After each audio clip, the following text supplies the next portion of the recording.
already reduced the credit card debt for more than 550,000 consumers. So don't wait. If you owe $10,000, $20,000, or even $100,000 in credit card debt, you can now take advantage of this financial debt relief as the cost of living continues to skyrocket. To check what debt reduction you may qualify for, call 800-455-5544. 800-455-5544. Again, that's 800-455-5544.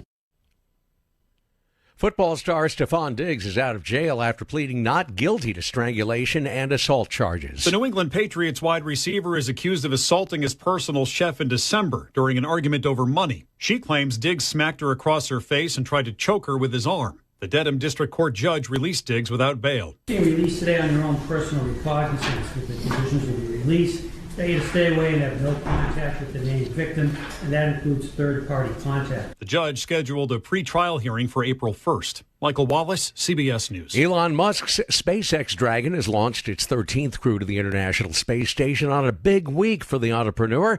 Universal Resorts in Orlando says Musk's Boring Company, that's what it's called, will dig tunnels connecting various parts of the attraction from theme parks to hotels and more. The Orlando Sentinel reports negotiations are set to start soon. I'm Peter King, CBS News.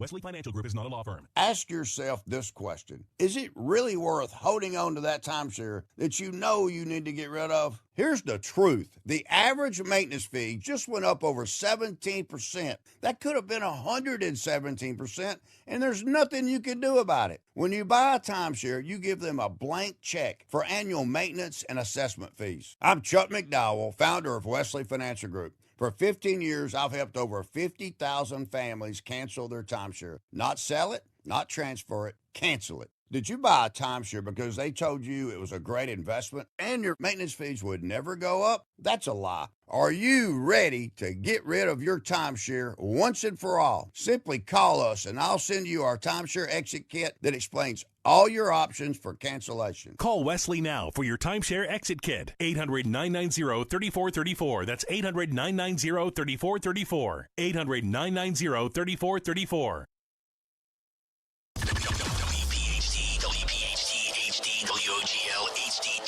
Philadelphia. From the Piazza Auto Group Studios, experience the power of one with 8 brands and 25 locations. Always live on the free Odyssey app. Free speech lives here. The WPHT Afternoon Show. Happy Friday, Philadelphia! But it's not just Friday. It's Friday the 13th. Do you feel lucky? Well, do ya, punk? Mike Opelka and Linda Kerns are here to kick off your weekend on Philly Radio Idol. Today, from 3 to 6 p.m. The biggest stories of the day, the craziest takes, and 4 pounds of show in a 3-pound bag. It all starts now on Talk Radio 1210 WPHT.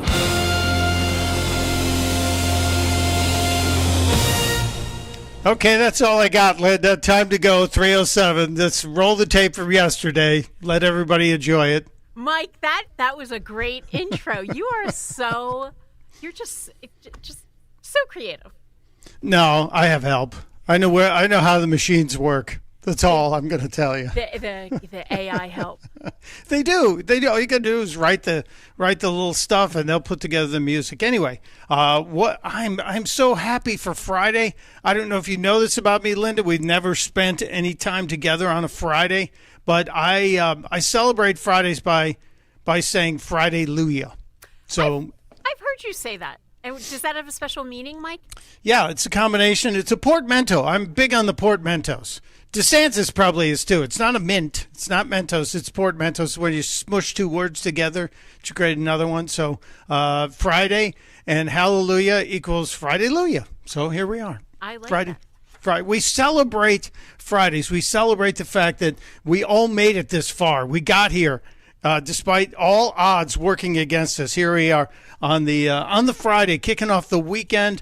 We've got 3 hours to share with you, and you're welcome to join us at any time at 855-839-1210. Anytime. We have much to talk about, but a lot of things that I see in the news are national or international. There's some Olympic news. There's some stuff coming out of D.C. There's stuff happening in Minnesota and California. But Philadelphia front and center this weekend with a remarkable accomplishment. And Linda, you brought it to my attention. I knew it was happening, but I have to confess, after being a very early adopter of The Simpsons, I kind of slid off the beam. I haven't really been following them. I felt like, okay, I'm out of my cartoon phase. Are you still a fan of The Simpsons? No, I haven't watched it in a very, very long time. But when I saw this news about the episode that's airing, I believe this Sunday, now I think I'm going to tune in. I'm going to tune into this episode. This episode is special because it's number 800 for them, which in terms of network television and primetime television, that's a gigantic number. I think it's the biggest number in any. Haven't they outlasted every other primetime show? Yeah. Even film shows like Bonanza and Gunsmoke, I think, was the previous longest running show. Which means they must be still making money. They must still have a lot of viewers because it wouldn't be on otherwise. So, yeah, kudos to them. And I think it helps that the kids never grow up. I think that was always a problem in a lot of shows. The kids would grow up and then they'd have to introduce a new little kid. So they don't have to do that with The Simpsons. Yeah, these guys are. Bart is forever whatever age he was when he started. The first time he said, "Eat my shorts" on television, and people freaked out. It is decades the show's been out. Now, I do have to wag a finger at The Simpsons. They did bow to the woke universe over the years. You know, like they killed off Apu, the convenience store operator, and he was a great character. But they're all like, "Oh, we can't do it anymore. We're stereotyping." Yeah, that's kind of what all comedy is, stereotyping. So I'm tired of that part of it. This Sunday they're going to be really stereotyping because they said it in Philly, and they actually, it looks like from the articles that I'm reading, they have some Philly, they call them Philly icons, some voices. They have Kevin Bacon, Questlove from The Roots, some stars of Abbott's Elementary, which is a TV show that apparently takes place in Philadelphia. I never heard. Yeah, but that's a huge show, but that's an ABC show. And you know, back in the day when my wife worked at the networks, and she worked at all three of them at any part of her time as a soap opera writer, you didn't reference another network, especially another show. And then we kind of got over that, I think, in the 90s, and we all started mocking other shows on other networks, or at least saluting them. So Abbott Elementary, a gigantic success for ABC. I've never seen it, but for them to get a mention on The Simpsons is kind of huge. And there's going to be a cartoon Pat Steaks and Geno's. There's going to be a Rocky statue, and I think they're going to have some other statues on this episode. And then I don't get this. They're going to have some actors from that show, The Pit. It's on HBO. It's about a hospital in Pittsburgh. Maybe they didn't realize that Pittsburgh is very far away from Philadelphia, but they have some of the actors from that show on this Philly episode. Is The Pit a Fox show? Because I really don't watch too much network television. No, The Pit is a show. It's actually a really interesting show. It's on HBO Max, and it's about a emergency room in Pittsburgh. Oh. Does this have the guy who was also on ER, Noah Wiley? Yes, so he's going to be on this Simpsons episode on Sunday. I think it sounds like Bart or someone's going to have to go to an emergency room, and he's going to voice the doctor. Hey, no spoilers, Linda, please, no spoilers. Come on. I'm only reading what was in the paper, what the Simpsons actually released. So, sorry, no spoilers. The one thing I regret about being out of I was in music radio for a long time on the Wacky Morning Zoo in New York City, and then a decade on the morning show and in KTU, which was dance music. Every week when The Simpsons came out in the early years, they would send to radio stations around the country a little pack of kind of weird little merchandise. And some of it was only made for radio. There was like either a weird T-shirt or it was a beer koozie for Duff beer, whatever Homer drinks. And so all these radio nerds around the country talked about The Simpsons because they all got this cool crap. And in the basement here at the Freedom Bunker, I do have a trunk with all the radio junk, and it's got a whole bunch of Simpsons stuff in it that I probably should put on eBay because it's probably worth money. But it had never been worn shirts, all kinds of crazy stuff. But they were very good with the swag. They were very creative with the promotion of the show. I just wonder if any of it's worth anything now going forward. You know how you figure it out? You put it up on eBay and see what people are willing to pay. I think that's a great idea, Mike. Well, I do too, because electric bills are going to be monstrous again with the commas. We've all got the commas. Now, the other thing about The Simpsons, and if you want to give away spoilers, I don't care. You can do whatever you want on the 800th episode, which, again, a gigantic accomplishment. Yes. And do you know, Linda, since you've negotiated entertainment contracts for some of your clients, do you know if Tracy Ullman still gets a slice of The Simpsons? Or DeSantis, are you aware of this? I don't know. That would be interesting because that's how DeSantis might not even know what we're talking about. Oh, he does. Oh, he does because it's. He knows everything. He's from Harvard. I know, but this was way before. He probably wasn't even born when this happened. That there was this show called The Tracy Ullman Show, and then she had a short on it called a little short called The Simpsons, and that's how this show started. Did you know that, Matt? I did know that. I used to love The Simpsons. I haven't watched it in a while, admittedly. But if I hadn't been a fan, I wouldn't have known that. Okay. I think that is very interesting trivia. I think they should come back or come out with another campaign saying, fall in love with The Simpsons again. Because people like us who were there in the early days when Bart was yelling, eat my shorts and don't have a cow, man. And it was groundbreaking television, even though it was animated. I grew tired of it. I'm not going to lie to you. And I was like, okay, this old gag. I would watch the Halloween show because they would always do an incredible special episode during the Halloween episode, but I've kind of given up on it. So maybe they should try and court us all back again. And a good way to start would be to send us some interesting swag for the 800th show. That'd be a good idea. Well, I'm reading this article in the Wall Street Journal, and in this episode on Sunday, this isn't a spoiler because it's in the article. It says that there's a park that they kind of made up because we don't really have this park in Philly, and it's a dog park full of happy barking dogs, and they call it the Michael Vick Reparations Park. Wow. See, that's the edgy stuff from The Simpsons that I initially loved a lot. And DeSantis whispered in my ear that The Simpsons executive producer is somebody named Christine Nangle, who is a Penn grad and a Philly native. So somebody from Oxford Circle who made it to the big time in Hollyweird is probably the reason why this 800th episode is all about Philadelphia. That's pretty cool. Hey, I like when Philly gets a mention, and they're not talking about some of the not so nice stuff that happens here. So good publicity I like about Philadelphia. Yeah, it's nice to get some good press every now and then. Not always the recipients of great press. But I'm going to set a DVR reminder on this one because I will watch it. Sunday nights I'm typically off in non-network television land, watching some weird procedural crime dramas that you probably don't know about, like Miss Scarlet. You're probably not aware of it. No, I'm not. And this is a 3-day weekend, so you have extra. For who? Well, for some people. I mean, not for I have to work on Monday, but Monday's a holiday, so. Yeah. Some people President's Day. Yeah. Correct me if I'm wrong. No, President's Day. Yep. Yeah, when I was a kid, we had 2 President's Days, one for Washington and one for Mr. Lincoln. But they got them. They portmanteaued the President's Day and pushed them all together, which I guess makes sense. We have entirely too many days off. The Simpsons predicting the future.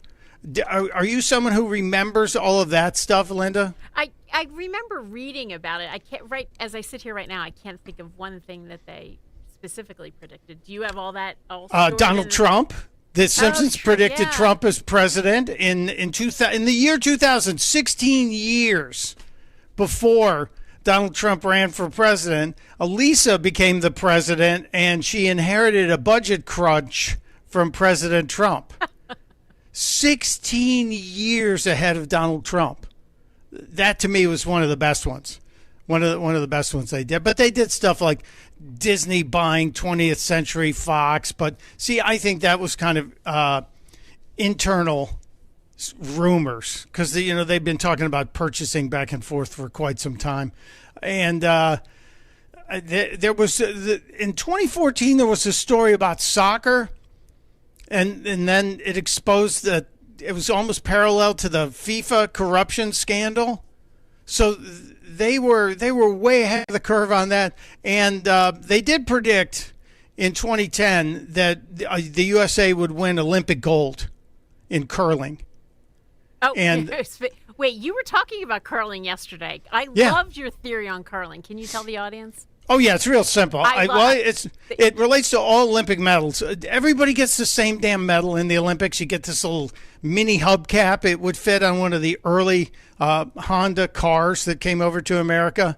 And I don't think that's fair. I think your Olympic medal, first of all, they all should be gold, not gold-plated. And the difficulty of the sport should determine the size of the medal. So if you're doing the biathlon, where you're doing cross-country skiing and shooting, kind of a difficult sport, you get a mid-sized medal. If you're doing speed skating, where you're doing the one that you're out there for like 40 minutes skating, you should get a good-sized medal. Like the size when you say good size, do you mean like the size of a hubcap? Should the guy be like doubled over when they put the medal around his neck? No. They shouldn't have to qualify for weightlifting in order to put it on.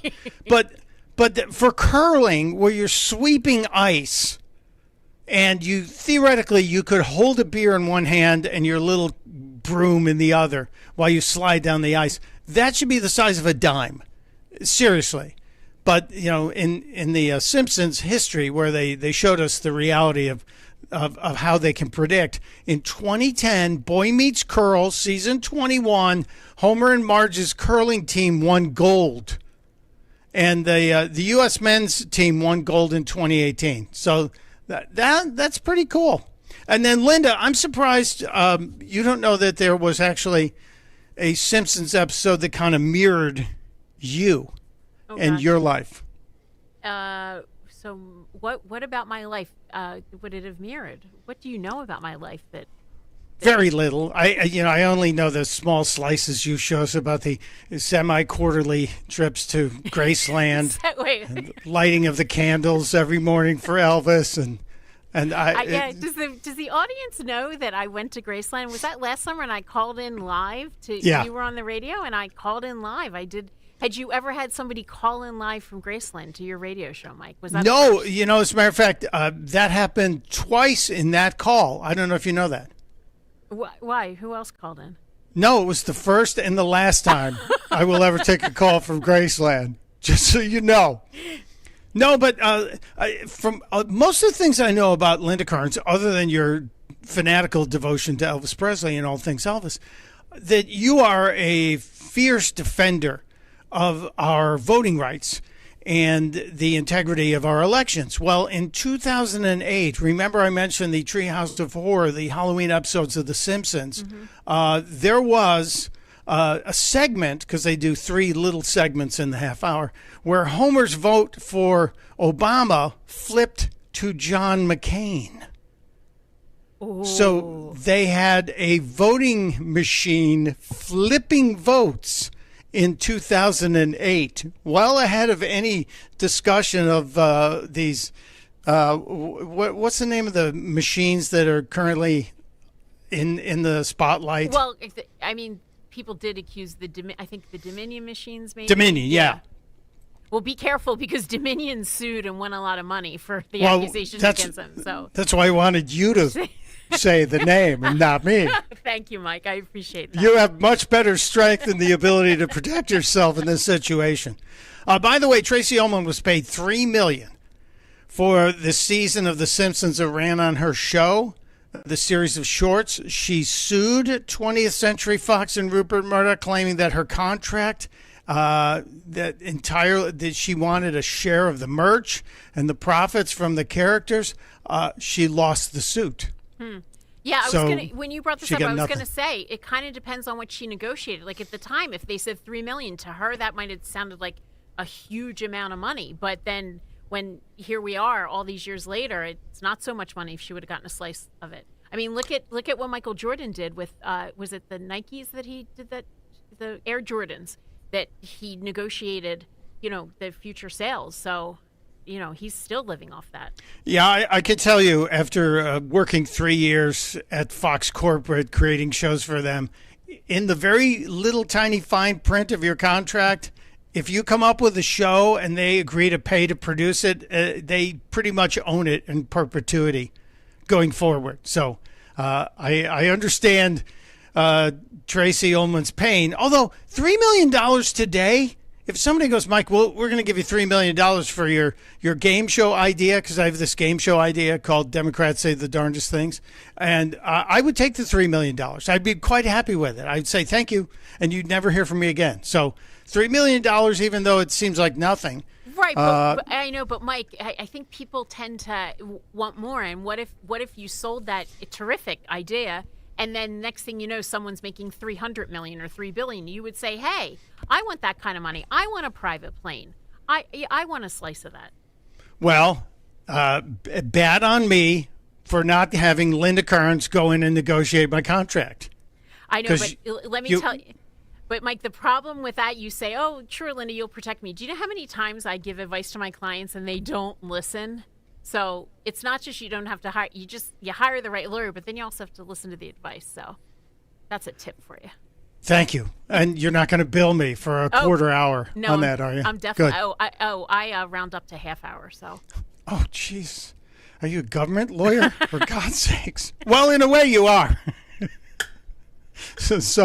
But the Simpsons are honoring Philadelphia this weekend. Their 800th episode. I know it sounds like a lot, but the people who work in soap operas do 250 episodes a year, thereabouts. So all these people who work in primetime who say, oh, we're getting our 100th episode, and they're only half an hour. The soaps were an hour, so I'm fighting for the integrity and the respect of the soap opera writers, of which my wife was one for 20-plus years. And what about the people who work in talk radio? How many episodes do we do? Well, we do the same. same. Guest host, but we pretty much do the same as the people in the soaps. Right. We're daily shows, but the reality is, we used to hear, oh my God, Cheers made its 100th episode, or Seinfeld did 100 episodes, and everybody bows and scrapes, and they said, oh, really? Yeah, everybody that does a daily show does that 2.5 times a year. But they're all saying, well, we have to rehearse, and yeah, I know. These people are doing all that content every single day, and you guys want a cookie for it. But it means the company's going to make money, because if you can syndicate a product, then you start printing money. Absolutely. And Mike, I hope you're on next week and you can talk about this episode, because it does look good. This article also says they're going to have greased lampposts. So I think they're really going to get the Philly flavor. You know how we grease the poles when we win? Yeah, I know. I love telling people about greasing the poles, and they're like, why would they do that to Polish people? I said, no, you don't understand. We're trying to keep people off the light poles, off the street lights, because Philadelphians have a tendency to perch on the poles on the evening of big celebrations. And Mike, it is. Yeah. I'm sorry, I didn't mean to interrupt. I was just going to say that there's so many things that we do here, and when you go to other cities and you think it's normal, well, why wouldn't you grease the poles? But then when you say this in another city, they look at you like you're a complete nut. Never have I heard. And I lived in Midtown Manhattan for 20-plus years. Not that they ever had anything to celebrate. And there were like 1 or 2 Yankee parades, but there was the big parade for Desert Storm, but everyone was behaving. And I grew up in Chicago, and I never remember anybody greasing the light poles for anything. It is only here in the beautiful city of brotherly love where we have to keep people off the light poles. Do you know anyone, Linda? Because you know a lot of folks in law enforcement and in that world. Anybody who's on the pole greasing duty? Who does that? Which department of the city has to grease the poles? That I don't know, but I've seen it done because my office is right near Broad Street. So I've seen that done. That's not a myth. They actually do it. And you know what? These people figure out how to climb them even though they're grease. So you can't keep a good man off a pole. That's the issue here. Well, I'd heard that at Lou Turk's, but it wasn't about a good man. Couldn't keep a good woman off a pole at Lou Turk's. But I think that's a different subject. And I don't think they grease the poles there either, do they? I think so. Hey, remind me, my mother has sent me a question for you, Mike. So I'm just going to tease that. I'll ask you the question a little later in the show. Okay, we'll hit that at 6:30 today. But I'm glad your mother's asking questions. Very She's good. She's a fan. She loves you. Good. Thank you, Mama. We appreciate it. That's all right, Mama. We have so much to get to today. There is news to cover. And I do want to talk about something. In our pre-show back and forth, Linda and I were exchanging topic ideas. And today is an anniversary. Yes, it's Friday the 13th. And yeah, if you have a weird superstition, I want to hear about it. I'm going to share with you. I'm not superstitious, but I have some friends and family who are ridiculously superstitious. And I want to share some of the stories with you. I think I told you yesterday about washing your hands in silver, in a bowl of silver. And not being the 13th person in a room. Yeah, I didn't know what you meant by silver, like silver jewel. Like, what do you mean by coins? You know, our money before 64, our silver coins actually had a great amount of silver in them, so we used to refer to that as silver coins. But yeah, and very, very valuable these days at about $80 an ounce. So it would be an expensive bowl.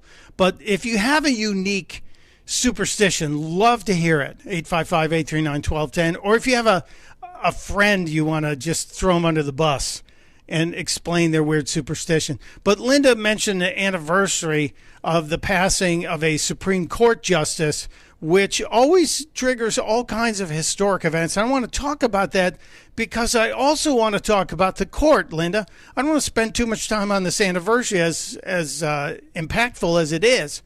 But when we get back, I want you to explain that piece of history. And then I want to ask you a question about the court, because my spidey senses are telling me something. Okay, right now they're considering one of my cases, so stay tuned. CBS News Brief. And there it is. That's the call for the news. It's Opelka and Kerns on Talk Radio 1210 WPHT. When you go on vacation, does it make sense to have someone else pack for you? Of course not. The same can be said for your retirement. Your 401k could be packed with things you don't know about or even need. If you're close to retirement but don't have a plan customized to your goals, that's kind of like taking a 30-year vacation with no idea what's in your suitcase. Seems like a stressful way to start what should be a relaxing time. Jim Cipriotti and the Retire Ready Financial Group can help you unpack your savings and build a plan to help reduce future taxes, along with a clearly defined income strategy. Call Jim at 610-894-7415 for your complimentary retirement game plan, or visit retirereadyfg.com. That's 610-894-7415. Investment advisory services offered through Retire Ready Wealth Management, a registered investment advisor. Insurance and annuities offered through James V. Cipriotti, Retire Ready Financial Group, LLC, NPN number 2083768. Hey, it's Nick Kale here, and this President's Day, unlock incredible value at Bucks County Estate Traders. Find high-quality pre-owned furniture from top brands like Stickley, Baker, and Ethan Allen, already at up to 70% off the original MSRP. During their President's Day sale, save more with an additional 20% off store-wide. Whether you're furnishing a new space or refreshing your current one, there's never been a better time to bring home timeless pieces at unbeatable prices. Visit their showroom in Hatfield, PA, or online at buckscountyestatetraders.com. Sale runs from the 13th through the 20th. I'm Ed Evans, CEO of Consumer Cellular. You know, the big wireless companies say they have discounts for people over 55. But unless you're willing to sit on hold and ask, you're probably paying more than you should. At Consumer Cellular, there's nothing to hunt down. We're built for people 50 plus with plans starting at just $20. And our 100% US-based customer service actually answers the phone. Call 1-888-FREEDOM or visit consumercellular.com today and get your second month free for a limited time. Taxes, fees, and other third-party charges will apply. See website for additional details. Hola, amigos! Fellas, it's a big noise. Brad Evans from BetMGM tonight. Listen Monday through Friday starting at 6 p.m. Eastern on Westwood One Sports as we cover the biggest sports stories from coast to coast. Get insights on the NFL playoffs, college basketball conference races, and more. Download the Odyssey app now and listen from anywhere. BetMGM tonight, live and interactive, presented by BetMGM. Tune in, Team Huevos. Hi, I'm Dr. Mary Claire Haver, a board-certified OBGYN and menopause specialist. My new podcast, Unpaused, is the place for bold, unfiltered conversations about what it really takes for women to thrive in the second half of life. Every week, I sit down with medical experts, cultural icons, and powerhouse women to talk about what really matters. New episodes drop every Tuesday. Listen to and follow Unpaused with me, Dr. Mary Claire Haver, available now wherever you get your podcasts. Time now for today's Spotlight on Tech, sponsored by Wesley Financial. The Firefox search engine is adding new AI controls, which will allow users to determine how much artificial intelligence impacts their search results. Firefox owner Mozilla says the new AI controls will provide a single place to block current and future generative AI features in Firefox. Users can also review and manage individual AI features if users choose to use them. I'm Jason Brooks. My name is Whitney Allen, and I'm a widow. My husband, Ryan, died. We never thought we'd ever have to use life insurance, but the unexpected happened. With Ethos, signing up was fast and 100% online. You can get a quote in seconds, apply in minutes, and get same-day coverage. No medical exams, and you can get up to $3 million worth of coverage. I'm grateful we were prepared. Get your free quote at ethos.com/radio. That's ethos.com/radio. Paid spokesperson. Time spent on application may vary. Online health questions required. Let's be honest. The hearing aid industry is broken. Overpriced clinics, pushy appointments, bills of $5,000 or more. That's the trap they hope you fall into. Don't let it happen. Audien Hearing is the escape. Their FDA-registered hearing aids cost just a fraction of the big brands, starting at only $98. Instead of paying as much as $5,000 plus all the doctor appointments and wasted time, you get what you need with no prescriptions, no office visits, no time wasted, and no crazy price tag. Call 800-700-HEAR. That's HEAR. Audien's cutting-edge devices are rechargeable, comfortable, and ready to use right out of the box. Try them risk-free for 45 days with lifetime support and real human help just a phone call away. Over 1 million people have already said yes to Audien Hearing. Join them. Don't let them take advantage of you. Break free from the trap. Call now 800-700-HEAR. That's HEAR for a very special offer. 800-700-HEAR or 800-700-4327. Nothing makes a gathering great like Eggland's Best Eggs. They're so delicious and with better nutrition, too. For us, it's eggs any style, as long as they're the best. Eggland's Best. Now back to the Piazza Premium Automobile Studios. Powering your drive with 10 brands and 20 locations. This is Talk Radio 1210, WPHT.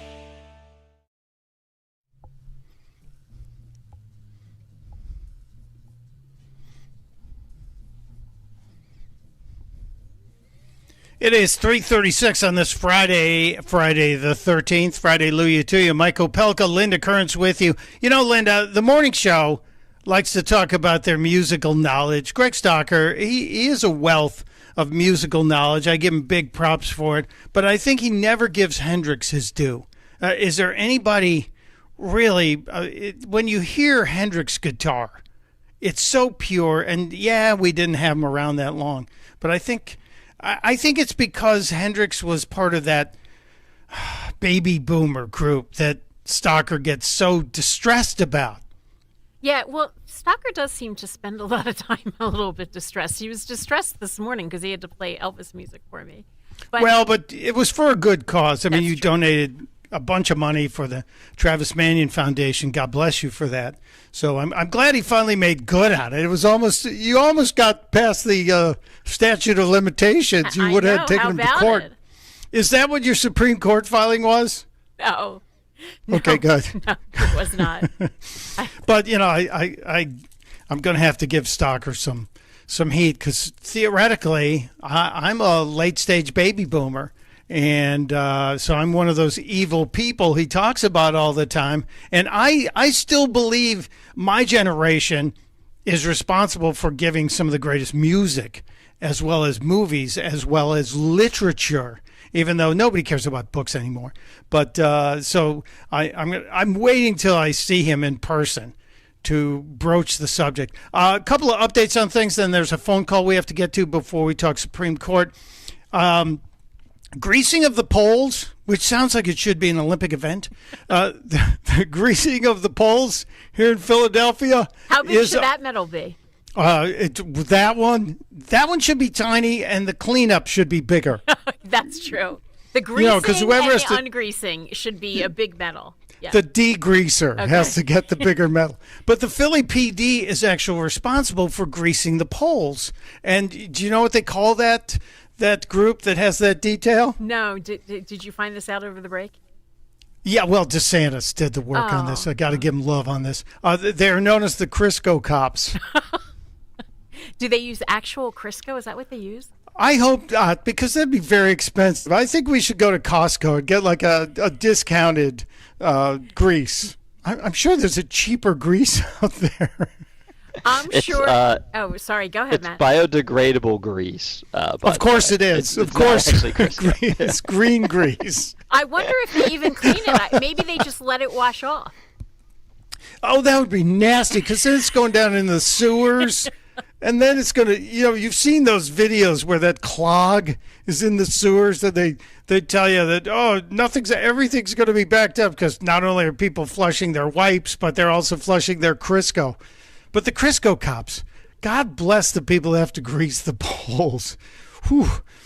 That's horrible duty. And the phones are actually alive today. The Earl of Tykone is joining us today and mentioning the Simpsons, I believe. Hello, Earl. Hello, Michael. I have a couple things. Say hi to Linda. Knowledge. Hold on, Earl. And hello, Linda. Hi, Linda. Hi. Be polite. Hi, good afternoon. How are you? Afternoon. We've met down at Mulligan's. I know. Yeah. Just all flustered. First off, you were talking about musical knowledge. Yes. Did you realize that All Along the Watchtower, which you just played, is a Bob Dylan song? Exactly. And Jimi Hendrix went and started working on it, and he worked on that from January of '68 until August of '68, just to get that song right. Yeah, that's one of the more unusual collaborations that a lot of people think, that's Hendrix. No, that is one of the Dylan classics. And it's kind of amazing when we think about so much of the music that we consider to be one person's work was actually driven through many different brains. We're talking about 3 days ago was the Feast of Our Lady of Lourdes, and the song of Bernadette, which most people associate with Leonard Cohen, was written by Leonard Cohen and Jennifer Warren. So I love that you know that collaboration, Earl. I love that. But you had a Simpsons mention here? Yes, the Simpsons have always mentioned Philadelphia at one time or another. I always assumed that there was a Philadelphia resident working on the writing staff. The only person I found out was David X. Cohen, who's from Englewood, New Jersey, but some of the episodes I'm going to mention, he didn't write on all of them. But if you remember Treehouse of Horror 4, where they go to the Hell Court, and it was the Broad Street Bullies who were on the jury. Oh, I did not know that. Well, that's very cool. Yeah, it's a cool tidbit. But an even more obscure reference is from season 9, the city of New York versus Homer Simpson, where Barney goes and says, "Yeah, it reminds me of the time I was working as a professor at Villanova University. Or I might have been standing on a corner yelling at people. I'm not sure which." I mean, how often do you get a Villanova reference at all in television? Obscure, very obscure, but those nuggets make it. They make it for me whenever you catch one of those, or they do obscure cultural references to classic movie lines, etc. And those are buried. We used to call those Easter eggs when you find them buried in shows. That's just great. Very good stuff. Excellent stuff, Earl. What are you working on? Are you in the middle of a new album? We were working on it. Nothing really came of fruition of it. We laid it down a couple tracks, but we're having difficulty editing it.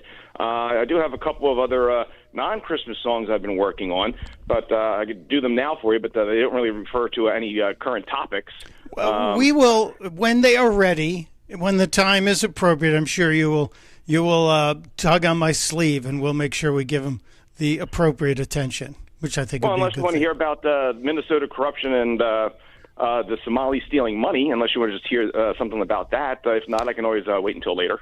Let's hold on that one, because I've got a couple of things stacked up, and Linda and I want to talk about the SCOTUS thing. And since it is Friday the 13th, are you superstitious at all, Earl?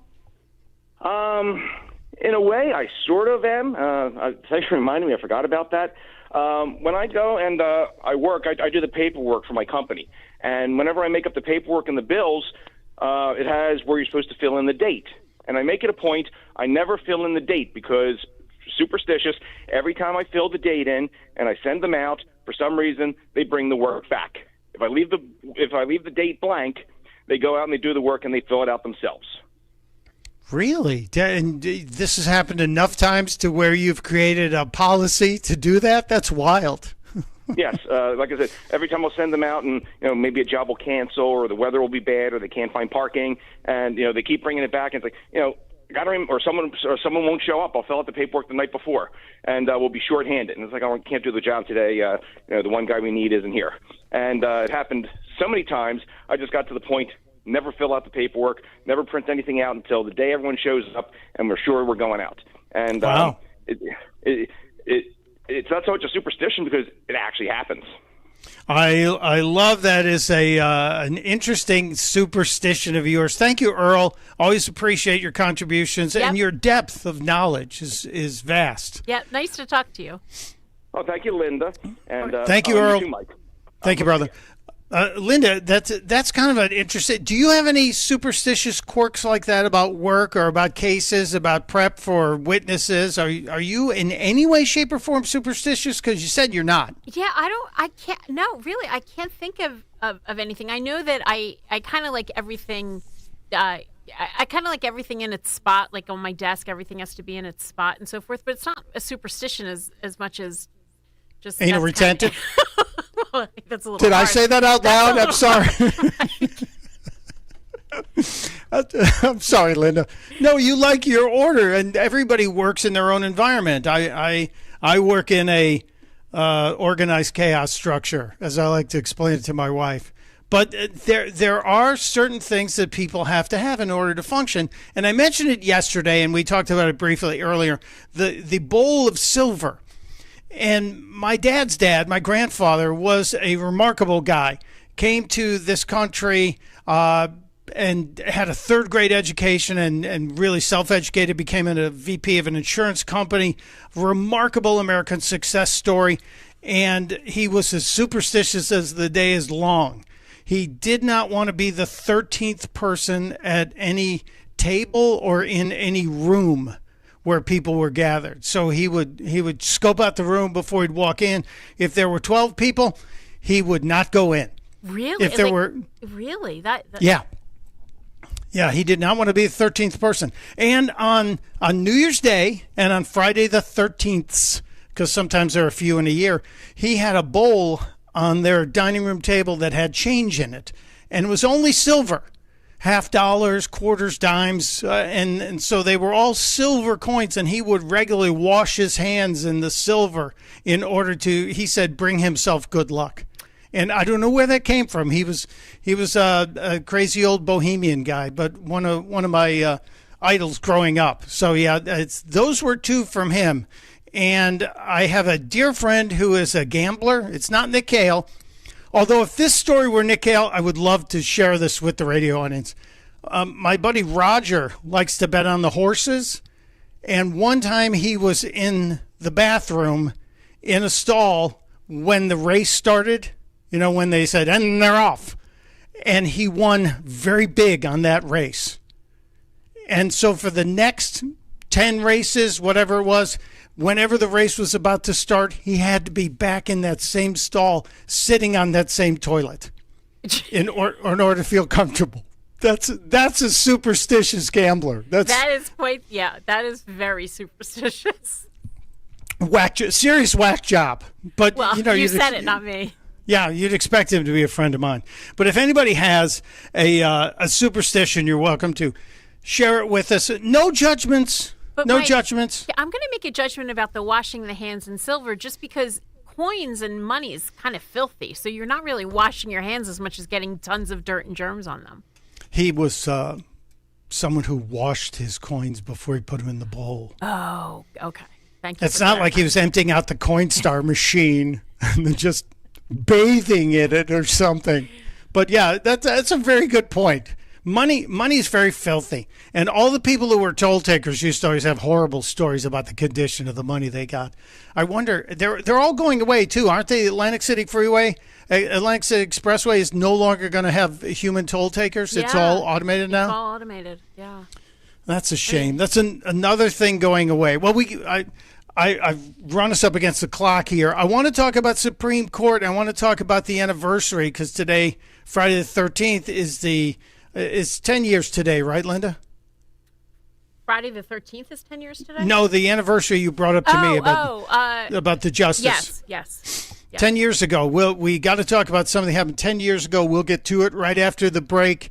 It's Opelka, it's Kerns, it's Talk Radio 1210 WPHT.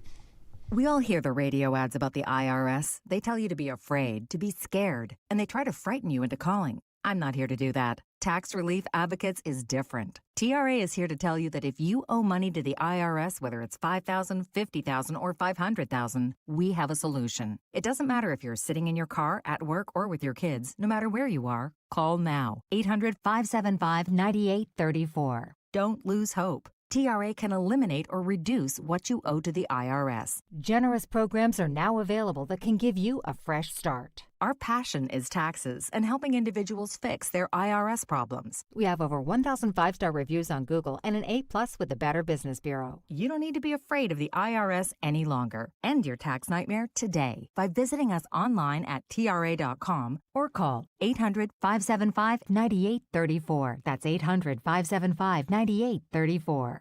Tax Relief Advocates. Real solutions for real people. Living here is about more than just the headlines. It's the new restaurant opening in Fishtown. It's the playoff energy at the bank. It's the festivals that make your neighborhood feel like home. KYW News Radio brings you the pulse of the Delaware Valley. From service journalism that solves problems to stories that celebrate our culture, we cover the life you're actually living. Authentic, local, factual. KYW News Radio, Philadelphia's most trusted news source. Do you know your numbers? What numbers?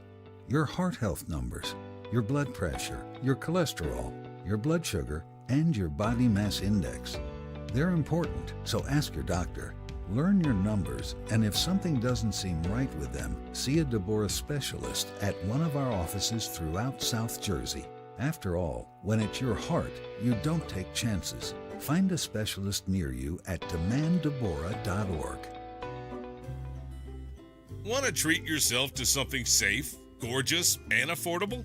Call PJ Fitzpatrick. The jacuzzi shower system from PJ Fitzpatrick features a low entry threshold with tons of design options. The jacuzzi shower is luxurious, affordable, and it all installs in just one day. Plus, PJ will include a free shower seat and safety bars for all customers this month. Visit trustpj.com today for your free design consultation. At United Tire and Service, you'll find more than car care. You'll find a team that treats you like a neighbor, not a number. For over 40 years, United Tire has helped drivers stay safe and on the road longer with experienced mechanics, honest recommendations, and service that's efficient and hassle-free. People are keeping their cars longer than ever, and having a team you can trust makes all the difference. From routine maintenance to major repairs, you get quality work and straight answers every time. It's car care you can feel good about. Don't drive alone. Drive United. Visit UnitedTire.com. Are you struggling with hearing loss? Do friends and family complain that your TV is too loud? Are you tired of asking people to repeat themselves? If you want to hear clearly again, but don't want a bulky hearing aid that makes you look old, you need to try Atom X by Audion Hearing. The Atom X is a life-changing breakthrough, precisely designed by top audio engineers, fits comfortably in your ear, is nearly invisible, and lets you adjust your sound so you can hear conversations clearly, at home, at dinner, or on the go. And right now, you can try the Atom X risk-free for 45 days. Call Audion Hearing now at 800-295-HEAR. That's HEAR for a 45-day risk-free home trial with free shipping and money-back guarantee. The Atom X is lightweight, rechargeable, practically invisible, and costs 90% less than prescription hearing aids. Don't miss out. Call 800-295-HEAR for complete details. That's 800-295-4327. Hearing for everyone. Audion here. Free speech lives here on Odyssey's #1 talk station. Talk Radio 1210. 1210. WPHT.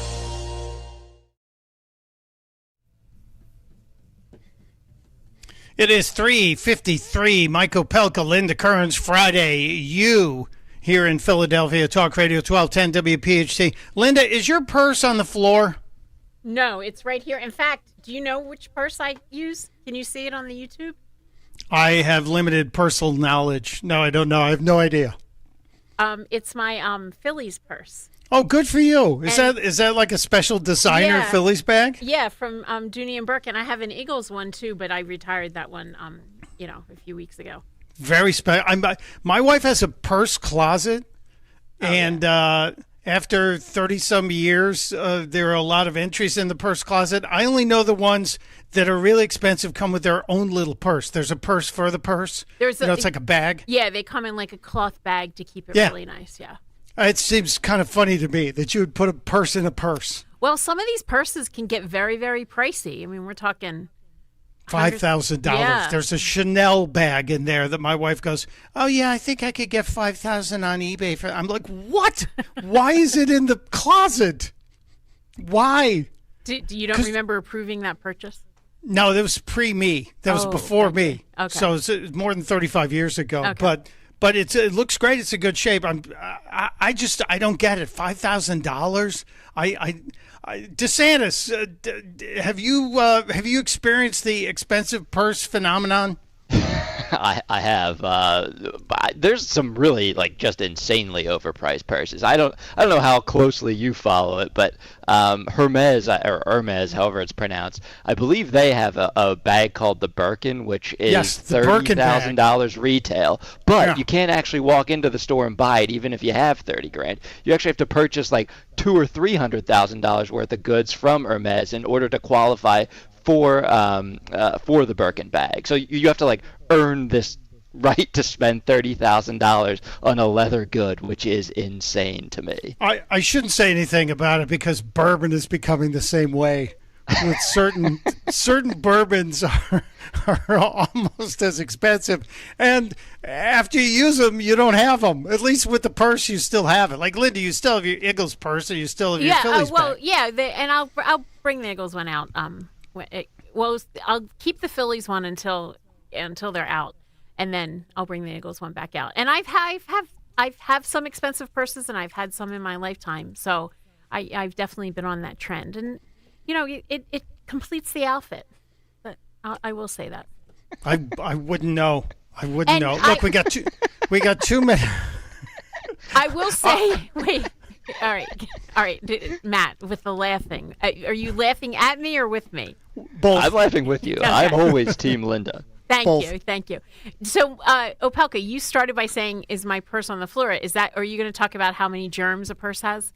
No, superstition. With Friday the 13th, there is a big superstition that you don't put your purse on the floor, your bag, your purse on the floor or the ground, because that will ultimately let the money escape and invite poverty. So elevated bags keep your wealth safe. So I was happy to see that you had, in fact, your bag was elevated and was not sitting on the floor. That's a good thing. When you think of it, these bags are everywhere, and you put them on the floor on the subway or the floor of your car, heaven only knows. And then, yikes, you bring them home and all those germs get all over the place. Not just that, but didn't Kristi Noem put her bag on the floor of the restaurant in D.C., and that's how they stole her purse? Yeah. You do have to be careful. My wallet got stolen once in a restaurant like that. I had it hanging on the back of in Philadelphia, of course, where else. I just wonder, and we got to talk about this later. We're up against the clock here. Why didn't Corey Lewandowski protect Kristi Noem's bag?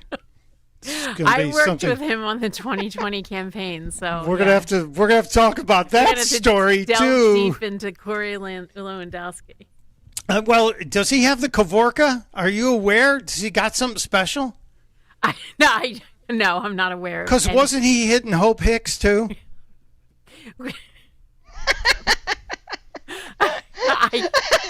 I am not an expert on Corey. I'm just putting it out there, people. We better take a break before Linda has to. He has a wife and a bunch of kids, too. Well, I'm sure that stopped the president, too, in the past as well. It's Mike Opelka. It's Linda Kerns. It's Talk Radio 1210 WPHT. My name is Whitney Allen, and I'm a widow. After my husband died, the last thing I wanted to think about was money. Ethos made it affordable to get life insurance. Signing up was fast and 100% online. I knew that I could pay our mortgage and have food in the fridge. I could focus on my kids. No one ever tells you how much you're going to depend on that policy. I am so grateful we had coverage. Get your free quote at ethos.com/save. That's ethos.com/save. Paid spokesperson. Time spent on application may vary. Online health questions required. Wesley Financial Group is not a law firm. Chuck McDowell here again. Over the years, I've seen way too many timeshare exit companies pop up, take folks' money, and disappear. I just saw an ad from an exit company started by a couple of bozos that used to work for me. My advice, don't hire bozos out fire. Want out of your timeshare? I'll send you our free timeshare exit info kit explaining your options for cancellation. Call Wesley for your free kit. 800-329-3737. That's 800-329-3737. At Citizens, we help make sense of your money and all your money questions. Should I pay down my debt or start an emergency fund? Is now the right time to start saving? How can I move my financial goalposts even an inch? Can money actually buy happiness? What's it take to live like a royal in Queen Village? Whatever money questions you have, Citizens has the answers. Make sense of your money at citizensbank.com/made-ready. Member FDIC. This is Jordan Lundy of Lundy Law. When we say we hope you're never injured on the job, we mean it. But if you should suffer a work injury, we'll work quickly and tirelessly to get you the maximum compensation you deserve. And we mean it when we say there are never any upfront fees, ever. And we only get paid when your case is over and you get paid. Remember our name, Lundy Law. Your injury lawyers. Call 1-800-LUNDY-LAW or visit lundylaw.com. I'm Paul Cozy from Cozy Jewelers, and we're not your typical jewelry store. We're a family-owned jeweler and manufacturer, crafting nearly every piece right here in-house. When you shop with us, you're getting a curated, custom design experience, not just a selection of cases on a shelf. That means every piece is personal, crafted with care, and made to last. If you want something different, truly unique, and made just for you, this is fine jewelry the way it's meant to be. Come see us in Newtown Square and step up to the 5th C. Color, cut, clarity, carat, and cozy. Lemon pled not guilty. The feds are investigating two of their own in nearby Minneapolis. A pair of ICE agents accused of lying about two men they arrested. Here's CBS's Allison Keyes. A federal judge dismissed felony assault charges against two Venezuelan men, including one shot in the leg by an ICE officer in the aftermath of an attempted traffic stop last month. The state's top prosecutor says newly discovered evidence is materially inconsistent with allegations by the ICE agents. ICE Director Todd Lyon says lying under oath is a serious federal offense. And ICE officials say those officers are now on leave. A Brazilian au pair convicted in the murder plot involving her boss and lover has been sentenced to 10 years in prison. This is Judge Penny Ascarati. The facts of this case demonstrate an intentional and calculated level of violence that is the most serious manslaughter scenario that this court has ever seen. Juliana Perez Magalhaes was having an affair with Brendan Banfield, but testified against him in the double murder of Banfield's wife and the man they tried to set up as the killer. She pled guilty to reduced charges of manslaughter.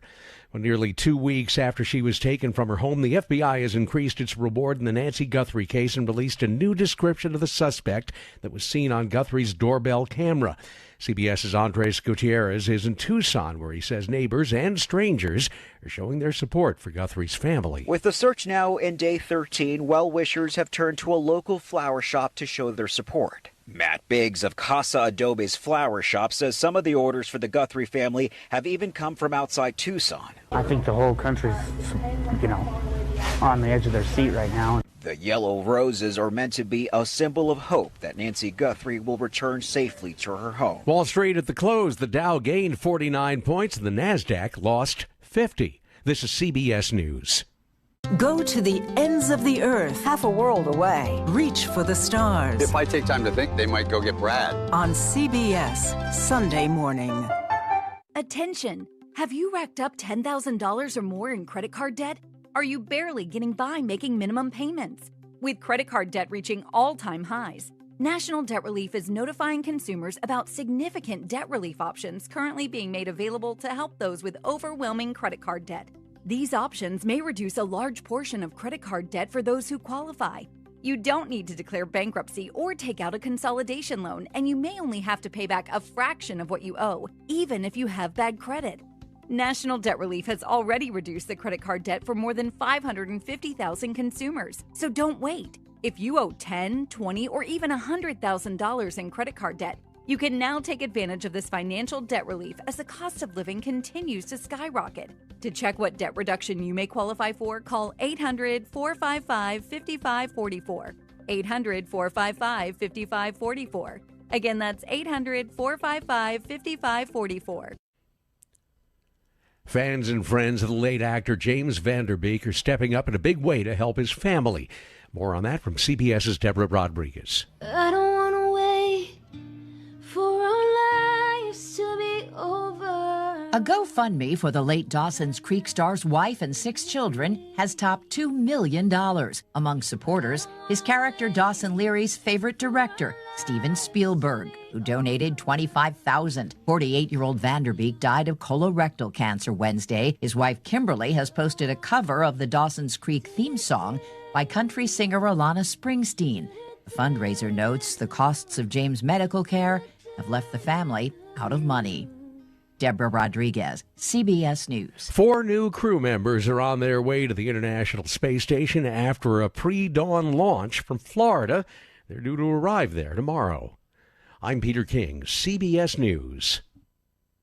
Wesley Financial Group is not a law firm. Ask yourself this question. Is it really worth holding on to that timeshare that you know you need to get rid of? Here's the truth. The average maintenance fee just went up over 17%. That could have been 117%, and there's nothing you can do about it. When you buy a timeshare, you give them a blank check for annual maintenance and assessment fees. I'm Chuck McDowell, founder of Wesley Financial Group. For 15 years, I've helped over 50,000 families cancel their timeshare. Not sell it, not transfer it, cancel it. Did you buy a timeshare because they told you it was a great investment and your maintenance fees would never go up? That's a lie. Are you ready to get rid of your timeshare once and for all? Simply call us and I'll send you our timeshare exit kit that explains all your options for cancellation. Call Wesley now for your timeshare exit kit. 800-990-3434. That's 800-990-3434. 800-990-3434. WPHT, HD3, Philadelphia. From the Piazza Premium Automobile Studios. Powering your drive with 10 brands and 20 locations. Always live on the free Odyssey app. Free speech lives here. The WPHT Afternoon Show. Happy Friday, Philadelphia! But it's not just Friday. It's Friday the 13th. Do you feel lucky? Well, do you? Punk, you've worked hard all week and deserve a weekend. Well, Mike Opelka and Linda Kerns are here to start your weekend on Philly Radio Idol. Today, from 3 to 6 p.m. Breaking news, crazy takes on hot topics, and 4 pounds of show in a 3-pound bag. It all starts now on Talk Radio 1210 WPHT. I took a little different tact, Linda. What do you think?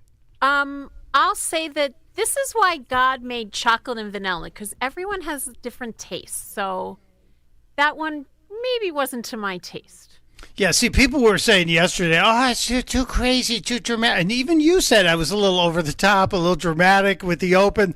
So I went to like a little early, mid-60s kind of pop feel and trying to do a little Philadelphia soulishness in there, too. It may not have worked. So we had 2 melodramatic, today, maybe too smooth. So maybe we just need just right. Maybe the next one will be just right in the next hour. Is there another one, or should I not tease something that's not coming? No, there's probably something. We'll see, won't we, DeSantis? Now I'm nervous. I think we all should be a little bit nervous, I am nervous. I am nervous. When can I issue the question for my mom? At 4:40. Okay. Appointment radio. Let's set appointment radio. It's 4:40. We'll do that. No, she's really concerned about you, so she has a question. Well, tell her I had that taken care of, and everything's working fine right now, Mama. If you'd like phone numbers for references from some people, I could give them to you. But I think, anyway, I know we got to get to the Scalia thing, and we got to talk about the SCOTUS thing. But I just want to do a quick Olympic review. Remember after we had Lindsey Vonn have that horrible crash, and by the way, did you see the X-rays she posted? I did not. She posted her, on Twitter she posted them? Yeah, on Instagram. Oh my God. You're looking at this, the bone in her leg it's both tibia and fibula, whatever it is, both of them broken in multiple places. And you know they're going to have to kind of put it back together, Humpty Dumpty style. And she ain't skiing competitively ever again, and hopefully she'll be able to walk normally. But that is insane. But the woman who won the gold medal after Lindsey Vonn crashed is a woman named Breezy Johnson. You remember that name from earlier in the week? Yeah. And by the way, back to Lindsey real quick. Do we ever get to a point where we're oversharing on Instagram? Like, do you think X-rays are a little bit beyond, like, too much information? HIPAA allows her to make that choice, doesn't it? She can make that choice, but like sometimes I feel like people should just kind of keep some things to themselves. Well, she put it up there, and but their lives are very public, and maybe she wanted to curry a little sympathy for herself. Right. Their lives are public until something happens, and then they say, please respect our privacy at this time. Until they get caught with a Perkins waitress. and then it's, please respect our privacy. Yeah, sure. It is a question that not everything needs to be posted. Yeah. But she wanted, she's got millions of fans, and people were asking. Yeah, I see. It's easier to get it out on your terms than it is on TMZ's terms. That's true. It's kind of the way I feel about it.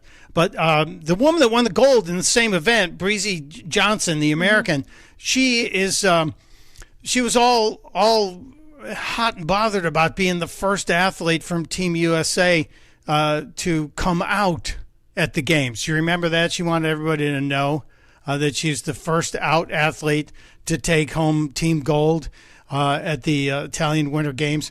And then she gets engaged. See, again. To a man. But see, well, why did she? I don't understand. She came out as a lesbian and then got engaged to a man? No, she came out as bisexual, and to quote Woody Allen, don't knock bisexuality. It doubles your chances of having a date. Well, again, like, isn't that a lot of information? She's there to compete in the Olympics. Why does she need to make that type of announcement?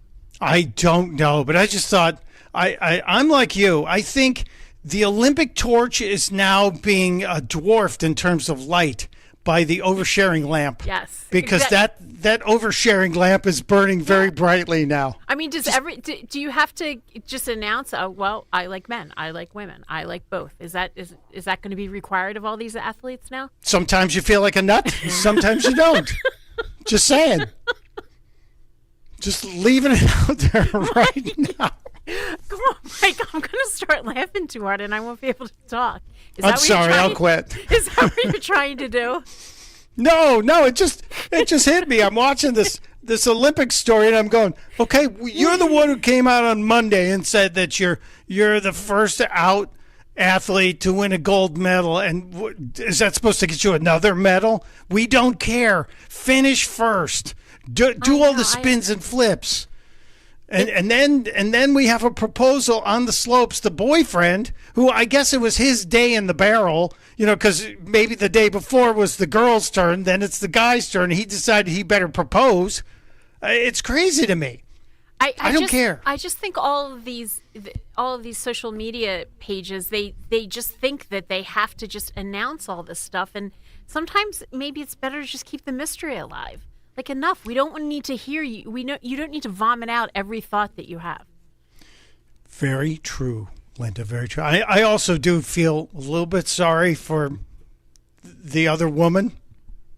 I mean, is no one talking about her girl? She apparently had a girlfriend as well as the boyfriend. I bet the boyfriend doesn't mind. I don't know. We don't know the answer to that question because, well, it's entirely too much information. Again, I want to go back to skiing. And DeSantis, can I ask a question about the Olympics? Do we have any update on the men's skating? I haven't seen any, but give me a second. And Finals I'll going on right now. So Ilya, our guy, the quad god, is supposed to be. I'm hoping he's going to wrap that up. He is not performed yet. He's not performing. Well, he's going to be the last guy to go because he's in first place, right? So he knows. He knows like Milton Berle at a Schmengi measuring contest. He's just going to take out enough to win. Mike, where do you come up with all this? Do you have like index cards in front of you where you just no? I got nothing. It's catalog. It's all up here, Lynn. It's all up here in the big brain. Well, you know that is the Hollywood story, right? What? Milton Berle was the biggest man in Hollywood? No, I never heard that. You never heard that? No. And I kind of wish I never did. Like, that's something I could have lived my life without knowing. But they said that it was legendary that they were at a formal party in Hollywood. And Forrest Tucker, who no longer with us, like Milton Berle, no longer with us, was bragging that he was the biggest guy in Hollywood. And Milton Berle, everybody said, it's Milton. Come on, Forrest. You're drunk. Shut up. And Forrest kept egging him on, going, come on, Milton. Come on, Milton. And Milton Berle stands up, and his wife apparently said, oh, Milton, just take out enough to win. That's That's never the heard legend. That story. I never heard that story. Well, now you know. You can share it at the next meeting of the Legal Minds of Philadelphia. Are we allowed to talk about that on the radio? That sounded a little racy. I said Schmengi. I don't think DeSantis would have bleeped me if I'd have gotten that far. You guys bleeping all this? No, you're good somehow. I think we're all right. The FCC won't find us. He's dancing a fine line, but we're okay. I know where the lines are. I'm standing right on them, looking down at the rest of my career falling below me. So who would you imagine is the biggest man in Hollywood today? I don't think about this, Mike. I mean, do you spend a lot of time thinking about it? I'm starting to wonder about you. I mean, this is a lot of thought on how big men are. Some people are, I was wondering, maybe there were some size queens in the audience who know this information that could educate us to this. But I'll move on because today is an anniversary. We talk about Friday the 13th. We talk about people that talk about superstitions. We'll get into some more of those. By the way, Linda, your hair looks great. Did you, if you're watching on the YouTube channel, like and smash it too. Did you get your hair cut, Linda? No, not at all. Okay, good. Why? Good. You like you're not supposed to get your hair cut on Friday the 13th. Oh, okay. Oh, so yeah, that was just a setup. That was a bit. My hair doesn't really look good. That was just a setup. No, it does look good. It looks good and everything, sure, but it might have worked nicely into a setup. But let's talk about today's the 10-year anniversary of the loss of a great American legal mind, is it not? Yes. Justice Antonin Scalia died today. Somewhat suddenly. He wasn't sick. He died, and it was unexpected. He was at a hunting trip out in Big Bend, Texas, right? Alpine, Texas? Yeah, and I think he just went to sleep, and I think he never woke up. Yeah. I had met him several times, and he used to have this every other summer he used to do this school called a separation of powers school where you could go. I think I went when it was in I think it was in Aspen, and he always had it in a place where he could then, hunt or enjoy whatever town it was in. And he would talk about his cases, and he would talk about the importance of separation of powers, and and then there would be cocktail hours and dinners and so forth, and you really got a chance to talk to him. It was a really great experience. And he really made himself available to lawyers in that regard. I think he was really interested in lawyers learning and learning about the law and imparting his knowledge. So I really appreciated that. And 10 years ago today, he passed away.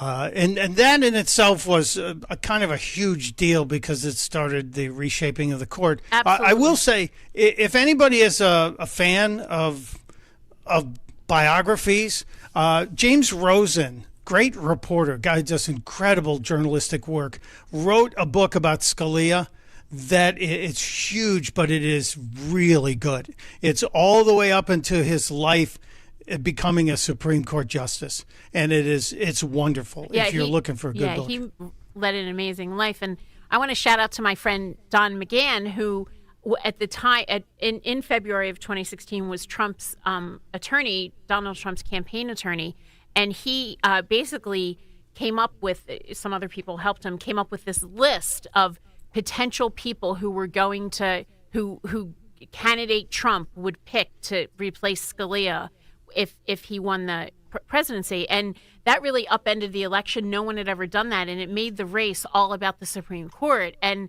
I think it really is what put Donald Trump over the top in that election. Yeah, that's a big stinking deal. Big deal. And Don McGahn's local. He's from Atlantic City. He went to Widener, so he's the pride of the Delaware Valley. Didn't they change Widener now? The name of Widener Law? I think they still call it Widener. Why? What else? I thought I drove by and they had changed the name on it the other day. I'm just saying. No. Now, Scalia confirmed in the Senate in '86 by a unanimous vote. Yeah, we don't get that anymore. No kidding. Yeah. When was the last time we had that kind of support? That's amazing. And I know this is a fun fact DeSantis has been pulling on my sleeve about since we talked about Scalia. He did not have a JD, Linda. Did you know that? Scalia? Yeah, did not have a JD. DeSantis, you want to explain? Yeah, he had a Bachelor of Laws, an LLB, which was apparently pretty popular in the 1960s when he graduated. And I was just reading this, actually. He graduated from his Harvard Law School class, magna cum laude. Who the heck got Summa in that class? Who beat out Scalia? I think that's in the book. I got to go back and pull the book up because that's right. Because he was very competitive.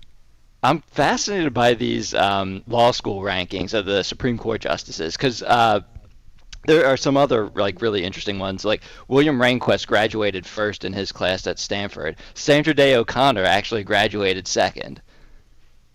Wow. Yeah. So the law school is all about rankings, and I think they still do it like this. When I went, you were assigned a number, and we did our tests on blue books, like you would write on blue books. I think now some schools do that, but some schools you do your tests on computers. And so you're assigned a number. And so the teachers don't know, the professors don't know whether you're a man, woman, who you are when they grade these tests. So it really is completely blind grading.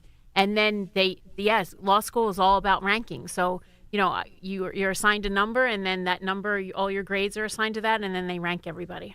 Did you ever have aspirations for a court or a high court position, Linda? No, that kind of law is very different than what I do because especially the appellate courts. It's basically you're an error reviewing court, so you're reviewing, the mistakes of what a trial court stuff did. That gets appealed from another court. Yeah. I don't really find that interesting. No, but you need to go through that to get the experience to maybe get to the level above, right? To get to the next level. Not necessarily. No? I mean, I think is it Kagan who's on the Supreme Court now? I don't think she was ever even a judge before she got appointed. And Ketanji Brown Jackson was not. I don't think either. Yeah. Well, so for federal judges, they're appointed. Now, sometimes you appoint them. You find good state court judges and they get appointed, and sometimes they're not. Sometimes they're just lawyers. And sometimes when they go to appoint federal judges and they start rating the state court bench, then it weakens the state court bench. So, But here in Pennsylvania, our judges, our state court judges, they're all elected. So, and that's not true in every state. So let me put this into your brain here, because I'm thinking about this with the 10th anniversary of the passing of Scalia. If we look at the court now, Amy Coney Barrett, currently 54, the youngest. Judge Jackson, Ketanji Brown Jackson, 55. Gorsuch is 58. Kavanaugh is 61. Kagan is 65. John Roberts, the Chief Justice, is 71. Sotomayor is 71. Samuel Alito is 75. And Clarence Thomas is 77 and a half. He's headed to 78 pretty soon. Kind of an interesting court when you look at it. Do you see anybody in this court retiring? There was talk that Justice Thomas was thinking about it.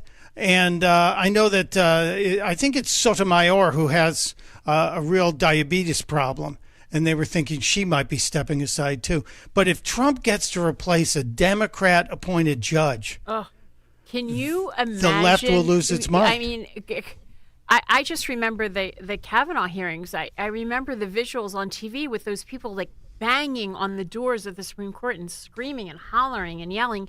And you know what, Mike? The problem I have with all this is we have three what are supposed to be co-equal branches of government, and our founders never envisioned that one Supreme Court justice would have such an effect on the rest of the country. And because we're supposed to have separation of powers, and each branch is supposed to be a check on the other, and we weren't supposed to give this much power to the federal government. And I think that's I think that's a problem that's what it's come to. But if Trump can appoint a Republican or a conservative justice, let's say, because it's, you're not supposed to have a talk about parties, but hey, that would be great, because unfortunately we now it's very pesky to get legislation passed in America. I mean, we see it every day because you have to convince all the Congress people, you have to convince the Senate, the president has to sign it.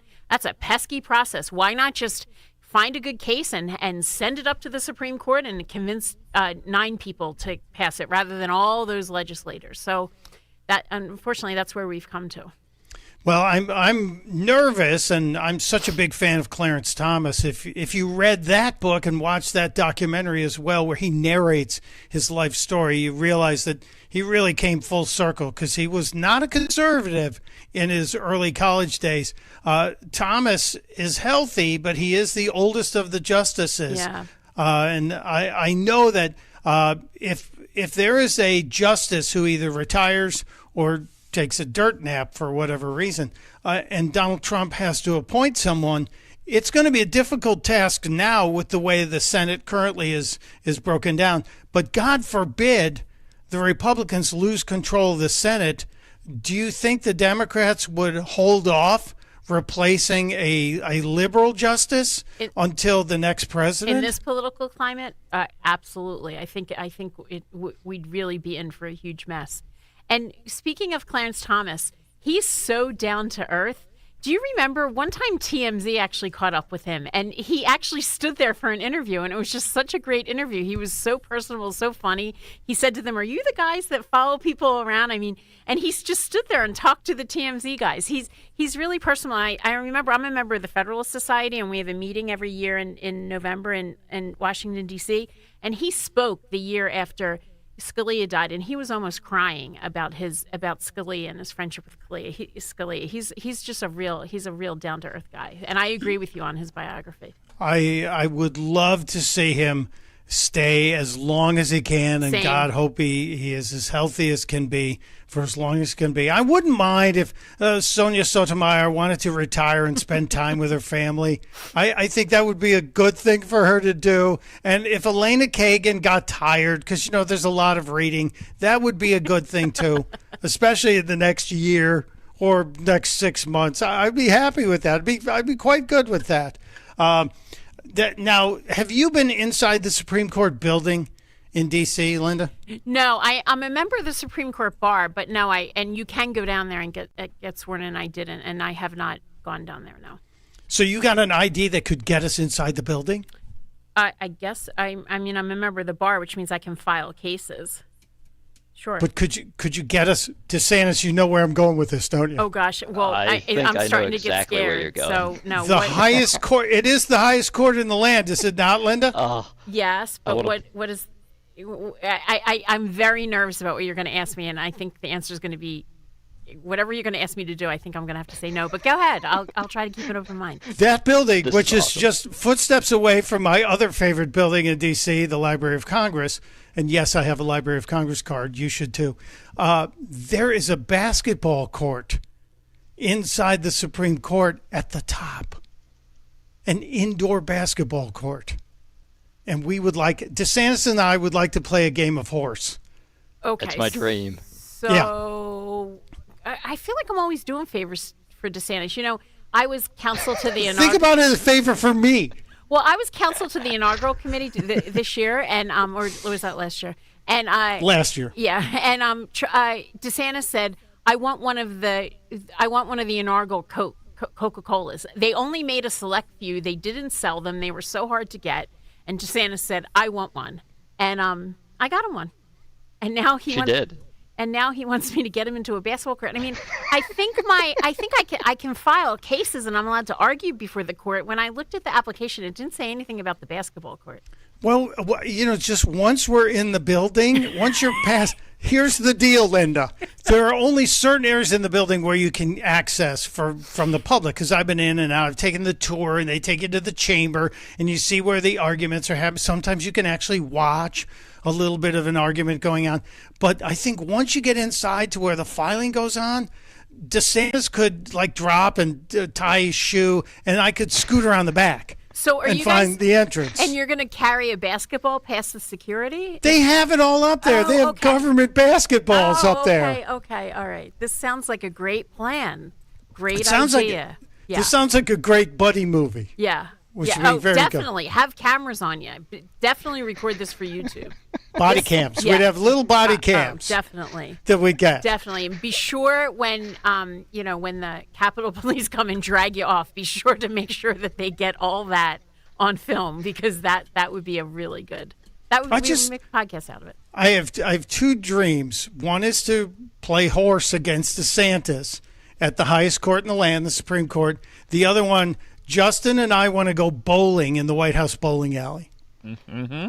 I was actually invited to go bowling at the White House and could not make it happen. I just could not. My schedule was it was a disaster. It was I'm not talking to you anymore. I'm not talking to you anymore. That I could probably. That's my biggest regret in life. That I could probably get you, because when I worked on the campaign, a lot of the lawyers went and worked. Now they work at the White House. I have a lot of buddies who were in the White House counsel office, and they've asked several times. They've invited me to come down and, come to see their offices and And have you a haven't lunch. gone? No. You should go. Okay. I've been in the White House 4 times, 3 times under Trump, once under Obama. It is one of the coolest things as an American citizen can do. I've been to the White House. I haven't taken anyone up on this offer. No, but you got to get. We were in the damn Situation Room. They let us in there. That sounds like a huge failure of national security right there. I don't know how you got in there, Mike. Do you remember when Obama went to Egypt and he gave the speech where he really apologized for America? Yeah. It was a horrible moment in American history. He left that day, and I have a friend who's a Secret Service agent. He knew I was in town. He said, "Come on by the White House after 7 o'clock. The boss will be gone."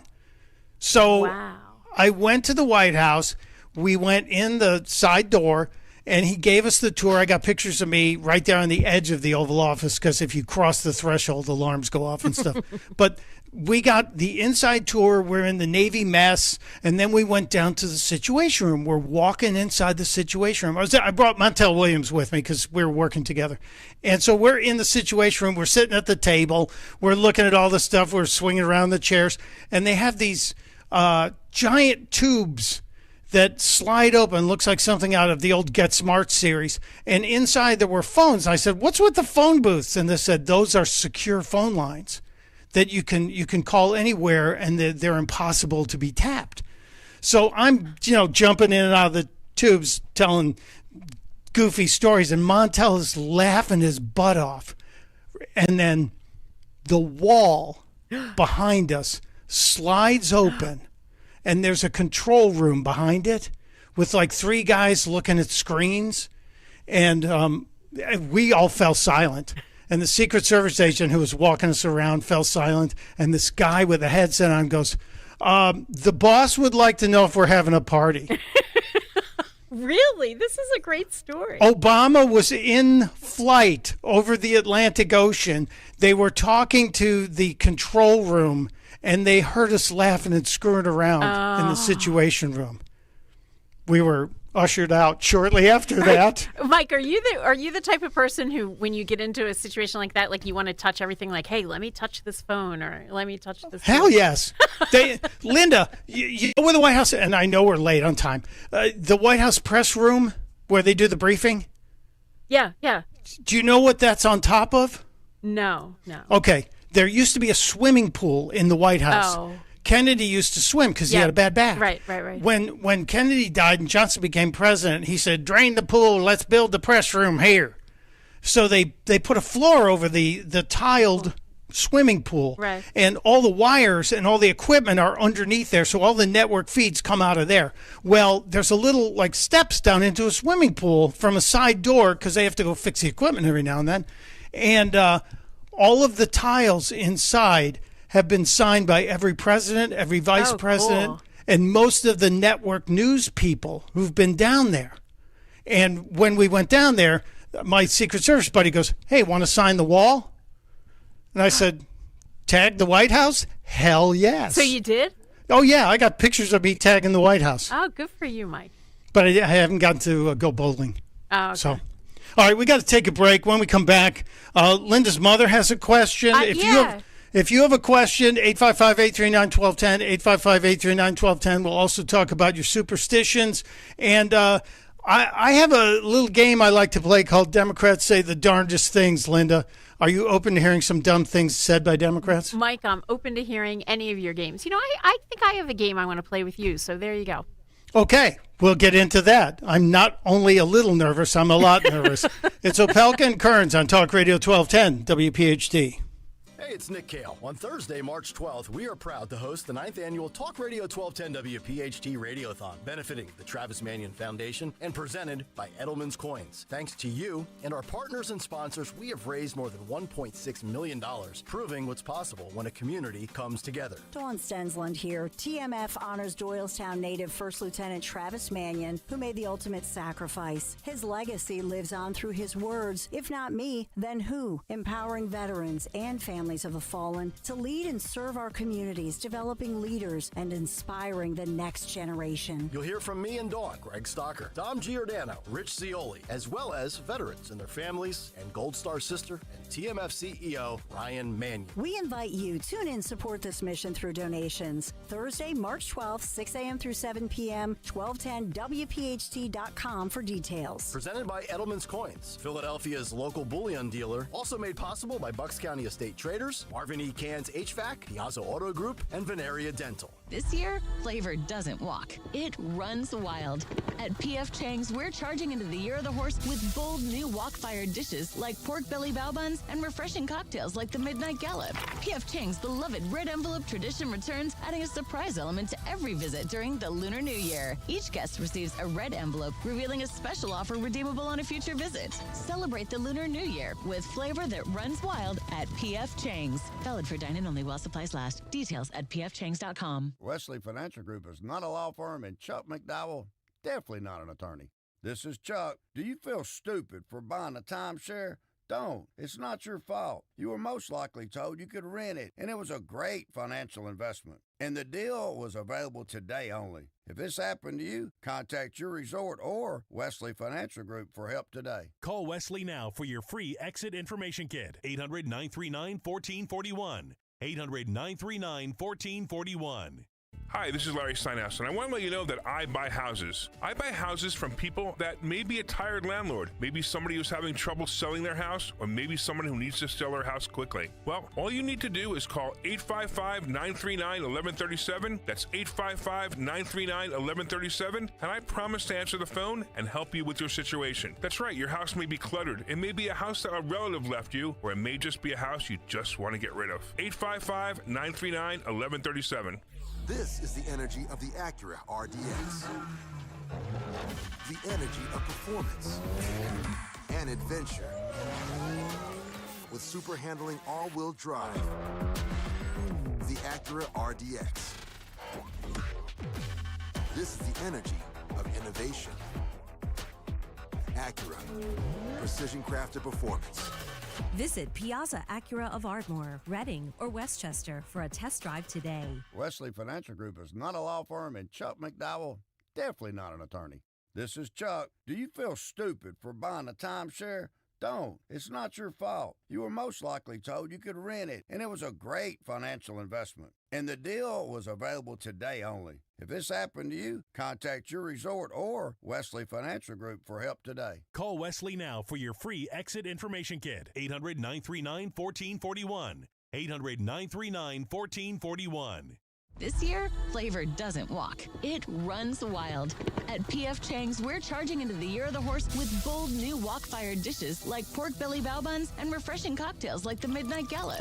P.F. Chang's beloved red envelope tradition returns, adding a surprise element to every visit during the Lunar New Year. Each guest receives a red envelope revealing a special offer redeemable on a future visit. Celebrate the Lunar New Year with flavor that runs wild at P.F. Chang's. Valid for dine-in only while supplies last. Details at pfchangs.com. When was the last time you watched your home movies? Disasters strike unexpectedly. Every year, American families lose the one thing they'd run back into a burning building for, their family's memories. Hi, I'm Nick. And I'm Adam. We started Legacy Box to help save your family's most important recorded moments so you don't have to worry. Load Legacy Box with your old movies, film reels, and shoeboxes of photos. We work our digitizing magic, converting those memories right to the cloud so they're safe and accessible forever. It's fast, we always send your originals back, and it's done right here in the USA. Over 1 million families have trusted Legacy Box. Better Homes and Garden, Real Simple, and Inc. magazine are all talking about Legacy Box. New York Times columnist David Pogue says, have them digitized. I wish I'd done it sooner. Take action. Save your family's memories today with Legacy Box. Go to legacybox.com/value to get an incredible 50% off your Legacy Box. That's legacybox.com/value for 50% off while supplies last. legacybox.com/value. Tune in to the Crash Proof Retirement Show Saturdays at 11 a.m. to hear Joanne Small-Canella and Tracy Stillman. The Crash Proof Retirement Show, Saturday mornings at 11 on Talk Radio 1210 WPHT. Broadcasting live from the Piazza Auto Group studios. Experience the power of one with 8 brands and 25 locations. Talk Radio 1210 WPHT.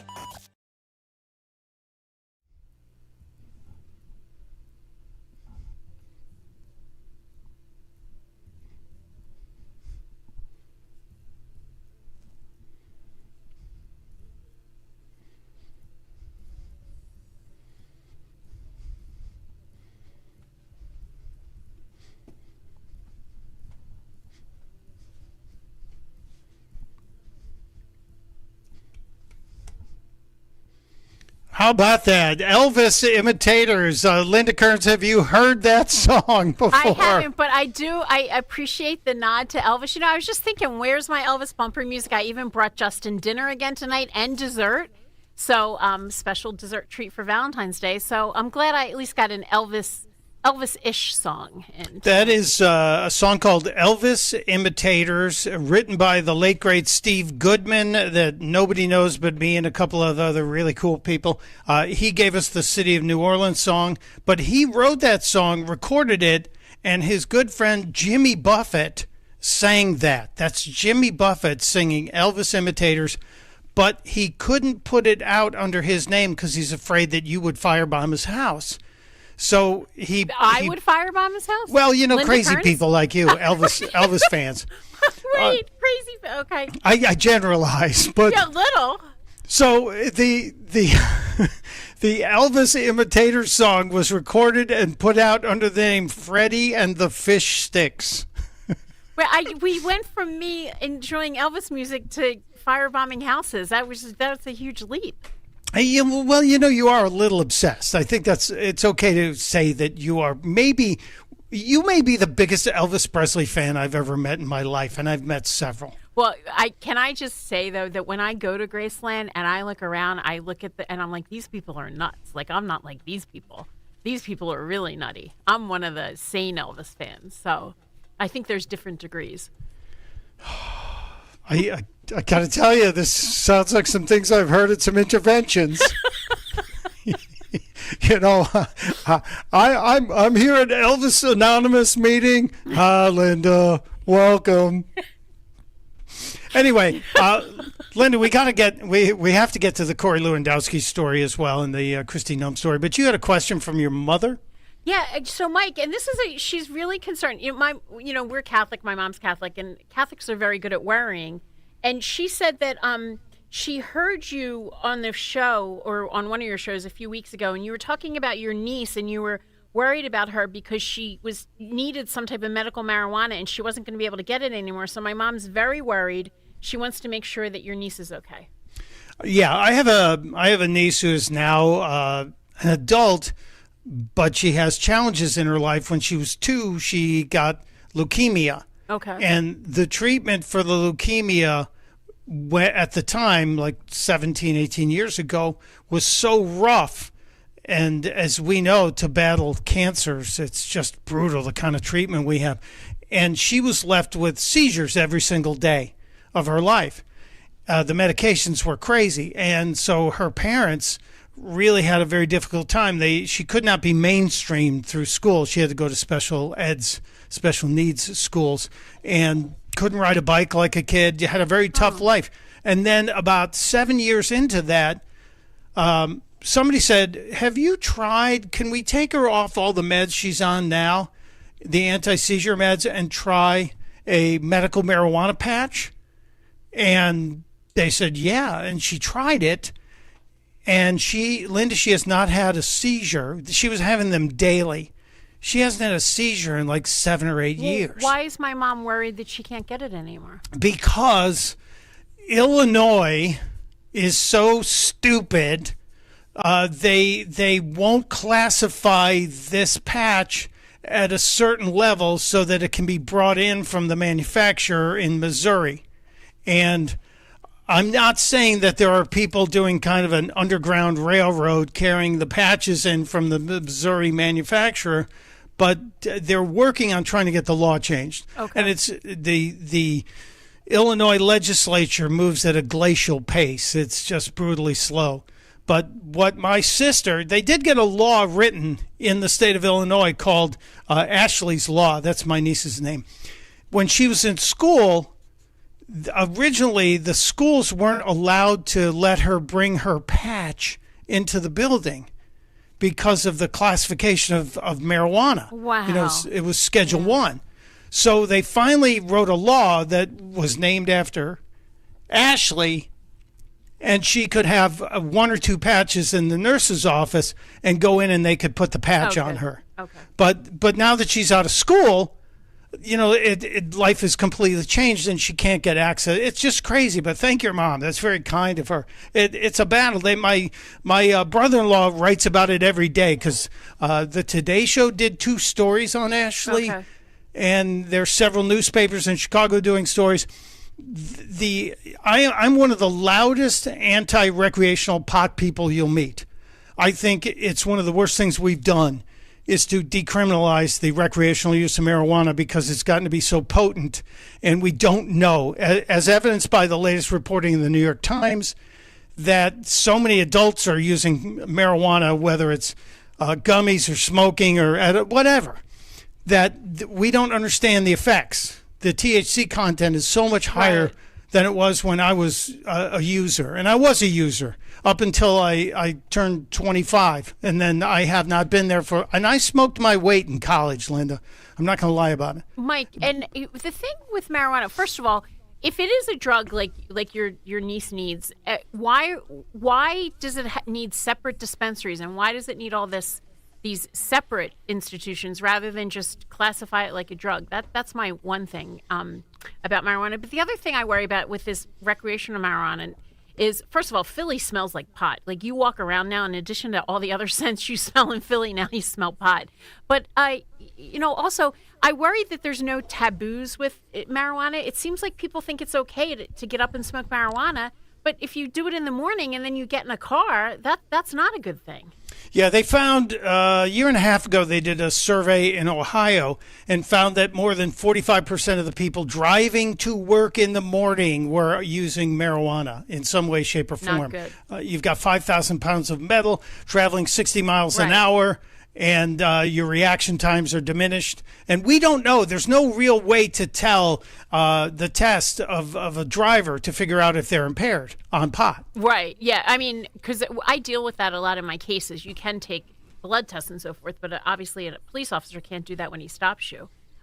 Yeah. So that's it's very difficult. And there are devices that have been assigned to cars to tell if somebody is impaired with alcohol, but we don't have that same technology for marijuana. Cars, right. And I was a huge proponent of recreational marijuana when it was illegal, and for many, many years now, I have been a giant advocate for medical marijuana. But I'm totally anti-recreational. And people say, oh, you had your turn and now you don't want anybody else. No, that's not the way it works. The pot today is so much more potent. It's different, yeah. And watch, there's a documentary called Murder Mountain that came out about the illegal pot business that then was pushed out by the legitimate pot growers. But there's a horrible environmental impact that has been created by the legitimate pot growers, and it really has been one of the dumbest things we've done. But I've talked us into a corner again, so I'm sorry. No, but no, that was really interesting. I'm glad your niece, it seems like she's doing okay there. I'm sure my mom's listening, so she'll be happy, but I'm sure she'll still keep you can still say a prayer for Ashley, because we always keep a little Jesus handy for Ashley if you're watching on the YouTube my mom's channel. On it for you. Good. Thank you.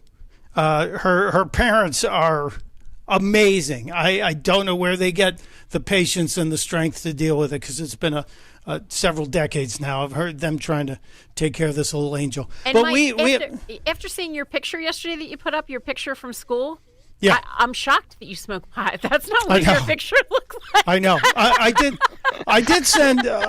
I know, it's stunning, isn't it? I look like a fine, upstanding young man, didn't I? You look like you wouldn't even know where to get marijuana, let alone smoke it. So yeah. Yeah, it was a different time, Linda. I'm just saying. I was in the music business. Every hit didn't have to be a song. I just want you to know that. I did find the picture of me tagging the White House, and DeSantis, did you send it into there it is.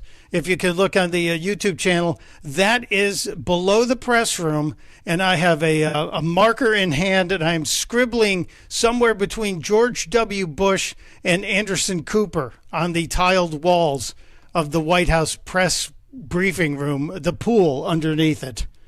A little bit of Opelka history. When they tear down the White House. When Trump rebuilds the White House, they tear it. I want my tile. I would like to get my tile back if that could happen. You look like you're doing something illegal. Like, you look like you're just about to just run away from the Secret Service or the Capitol Police. This is right after we were admonished by the president in the situation. Wait, you were admonished by the president, you still stopped to tag it? Well, you don't give up that opportunity, Linda. I guess not. No, you don't. All right, we got to take a break. It is 4:51. It's Opelka. It's Kerns. It's Friday the 13th on Talk Radio 1210 WPHT. I'm Ed Evans, CEO of Consumer Cellular. You know, the big wireless companies say they have discounts for people over 55. But unless you're willing to sit on hold and ask, you're probably paying more than you should. At Consumer Cellular, there's nothing to hunt down.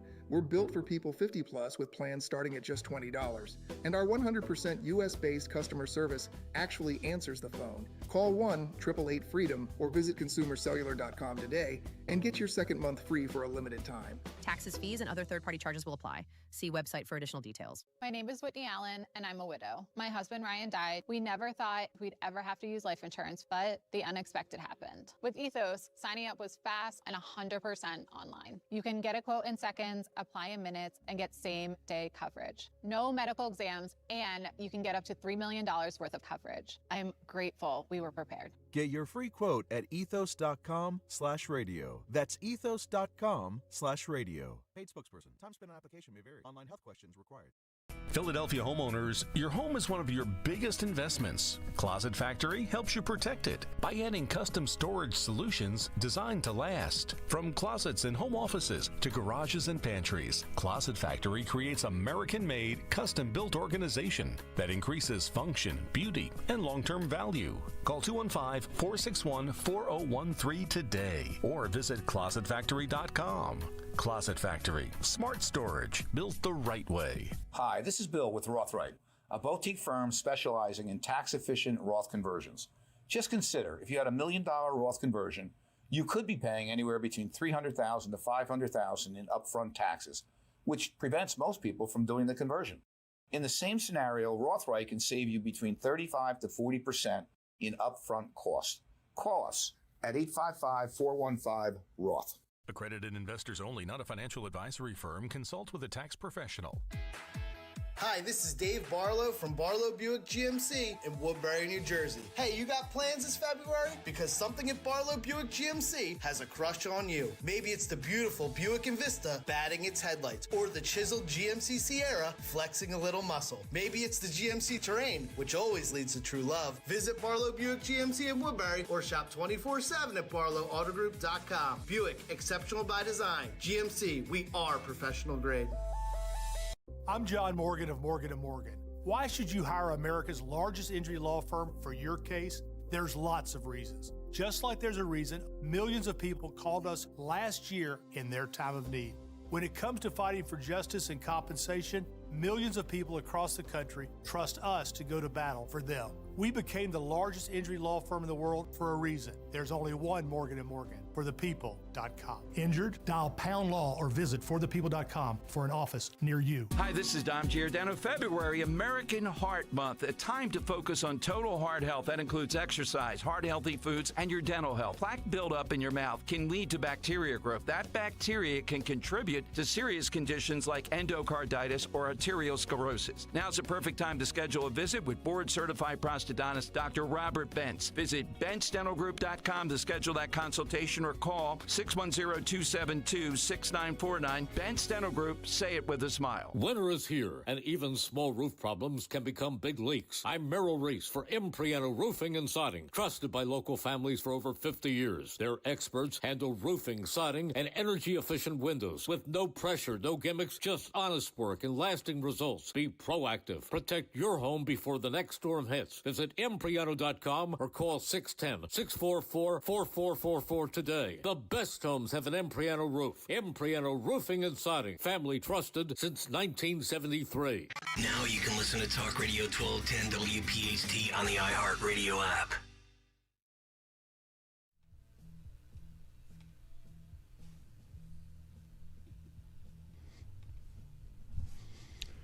It is 4:55. This hour has flown by. Mike Opelka, Linda Kerns, and Talk Radio 1210 WPHT. It is a Friday the 13th. We've been talking about superstitions, and also tomorrow's Valentine's Day. You know already, but today is Galentine's Day. Well, Linda, I know that since you and DeSantis are separated by half the country, you won't be getting together for Valentine's Day. I mean, I'm getting on a plane right after the show because yesterday he started talking about this other girlfriend. So I'm headed out there with him to, as you would say, boil his bunny. So, yeah, that's my plan. I will not be ignored. We have that clip, actually. We have it live. What do you mean? Wait, I hope all the listeners know did everyone see that movie? I don't want to spoil it. It's only a 25-year-old movie, but it's probably 30 years do old. you remember seeing that in the theater? Yes, I remember I did. being just like, I'm not good in scary movies. I get terrified. I hide my eyes. I've seen Jaws now probably. This goes along with my obsessions. Like, I'm obsessed with Elvis, obsessed with Jaws. I've probably seen Jaws 50 times. I don't think I've ever watched it without hiding my eyes. Are you expecting it to end differently? I just get so scared. The fish is going to get him this time. Damn it. But seeing that movie live in the theater, I remember just being terrified, and just the way that they set up that scene, and you're like, oh, everyone kind of realizes it at the same time, like the bunny is going to be in that pot. So, anyway, Matt, I'll see you this weekend. So you're not doing Valentine's Day with your friends? Have you ever done that, Linda? I don't. With the girls? No, I don't think I have. You're just all supposed to get together?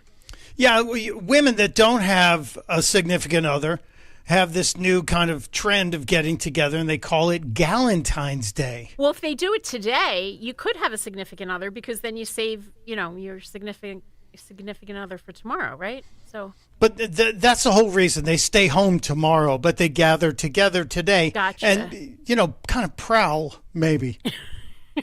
To find somebody for tomorrow? Yeah, no, that would be bad to find somebody today, then rope them in tomorrow, because it'd be like, I need a Valentine. I'd be going, desperado. Sounds a little desperate if you ask me. You brought something up. Maybe we should ask, what is the scariest movie of all time? Because it is Friday the 13th and Halloween and Friday the 13th. Well, Mike, when you think about scary movies, like, do you think about, like, what you just mentioned, Friday the 13th, or Love Story with Ryan O'Neal and Ally McGraw. No, I'm asking this question. So, do you think about those types of films, or more like the psychological thrillers, like both? Both, like Wait Until Dark, something like that. Well, that movie Housemaid that just came out with Sydney Sweeney, I thought that was very scary and maybe we got to hit the break here, but we'll talk about that. Scary movies, Friday the 13th, and a couple of political things coming up. It's Opelka, it's Kerns, it's Talk Radio 1210 WPHT. Time now for today's Spotlight on Tech, sponsored by Ethos. The Firefox search engine is adding new AI controls, which will allow users to determine how much artificial intelligence impacts their search results. Firefox owner Mozilla says the new AI controls will provide a single place to block current and future generative AI features in Firefox. Users can also review and manage individual AI features if users choose to use them. I'm Jason Brooks. Wesley Financial Group is not a law firm, and Chuck McDowell, definitely not an attorney.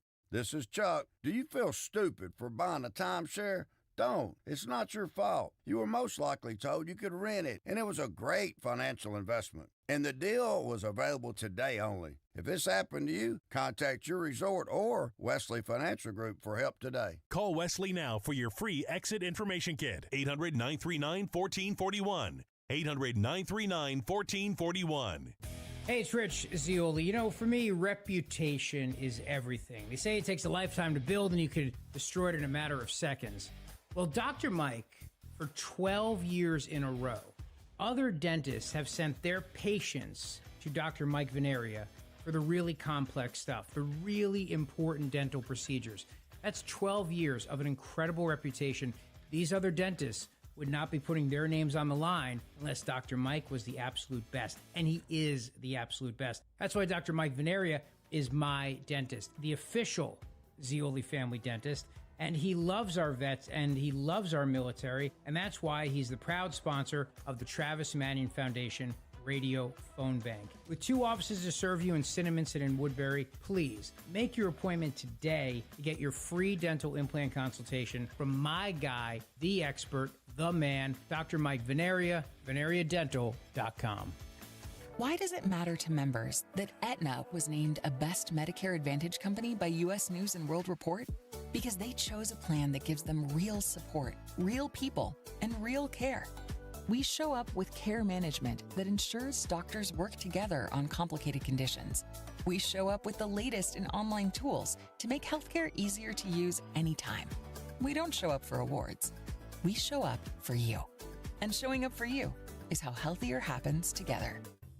Gold prices are soaring, and silver is near an all-time high. If you want to get cash in your hands for your old or unwanted jewelry, now is the time. Get the most competitive prices at the Estates Roadshow happening all week long.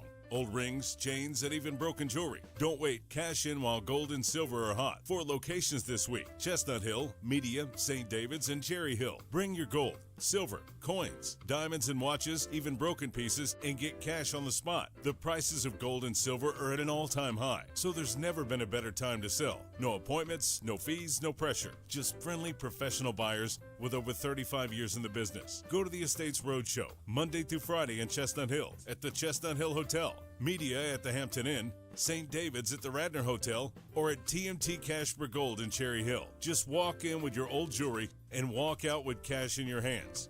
For more info, visit estatesroadshow.com and follow Estates Roadshow on Facebook for all upcoming events. Hi, this is Bill with Rothright, a boutique firm specializing in tax-efficient Roth conversions. Just consider, if you had $1 million Roth conversion, you could be paying anywhere between $300,000 to $500,000 in upfront taxes, which prevents most people from doing the conversion. In the same scenario, Rothright can save you between 35 to 40% in upfront costs. Call us at 855-415-ROTH. Accredited investors only, not a financial advisory firm. Consult with a tax professional. Available to help those with overwhelming credit card debt. These options may reduce a large portion of credit card debt for those who qualify. You don't need to declare bankruptcy or take out a consolidation loan, and you may only have to pay back a fraction of what you owe, even if you have bad credit. National Debt Relief has already reduced the credit card debt for more than 550,000 consumers. So don't wait. If you owe $10,000, $20,000, or even $100,000 in credit card debt, you can now take advantage of this financial debt relief as the cost of living continues to skyrocket. To check what debt reduction you may qualify for, call 800-455-5544. 800-455-5544. Again, that's 800-455-5544. It's pretty well known that President Trump is a big pro-football fan. Now he's pardoned some former pro-football stars. Here's CBS's Steve Kathan. One getting a pardon is New York Jets Hall of Famer Joe Klecko. I thank all the Hall of Famers who spoke up on my behalf. He was convicted of perjury in an insurance fraud case. Also pardoned, 3-time Super Bowl winner Nate Newton of the Cowboys, who pleaded guilty to drug trafficking. Jamal Lewis and Travis Henry were also convicted in drug cases. And the late Billy Cannon was pardoned. He admitted to counterfeiting in the 1980s. Steve Kathan, CBS News. Florida lawmakers are a step closer to approving $4 million in reparations for the families of 4 black men who were falsely accused of raping a white woman in the 40s, one of Florida's most notorious Jim Crow-era cases. One of the Groveland 4 was lynched, 3 beaten until they confessed to a crime they didn't commit. I'm Peter King, CBS News.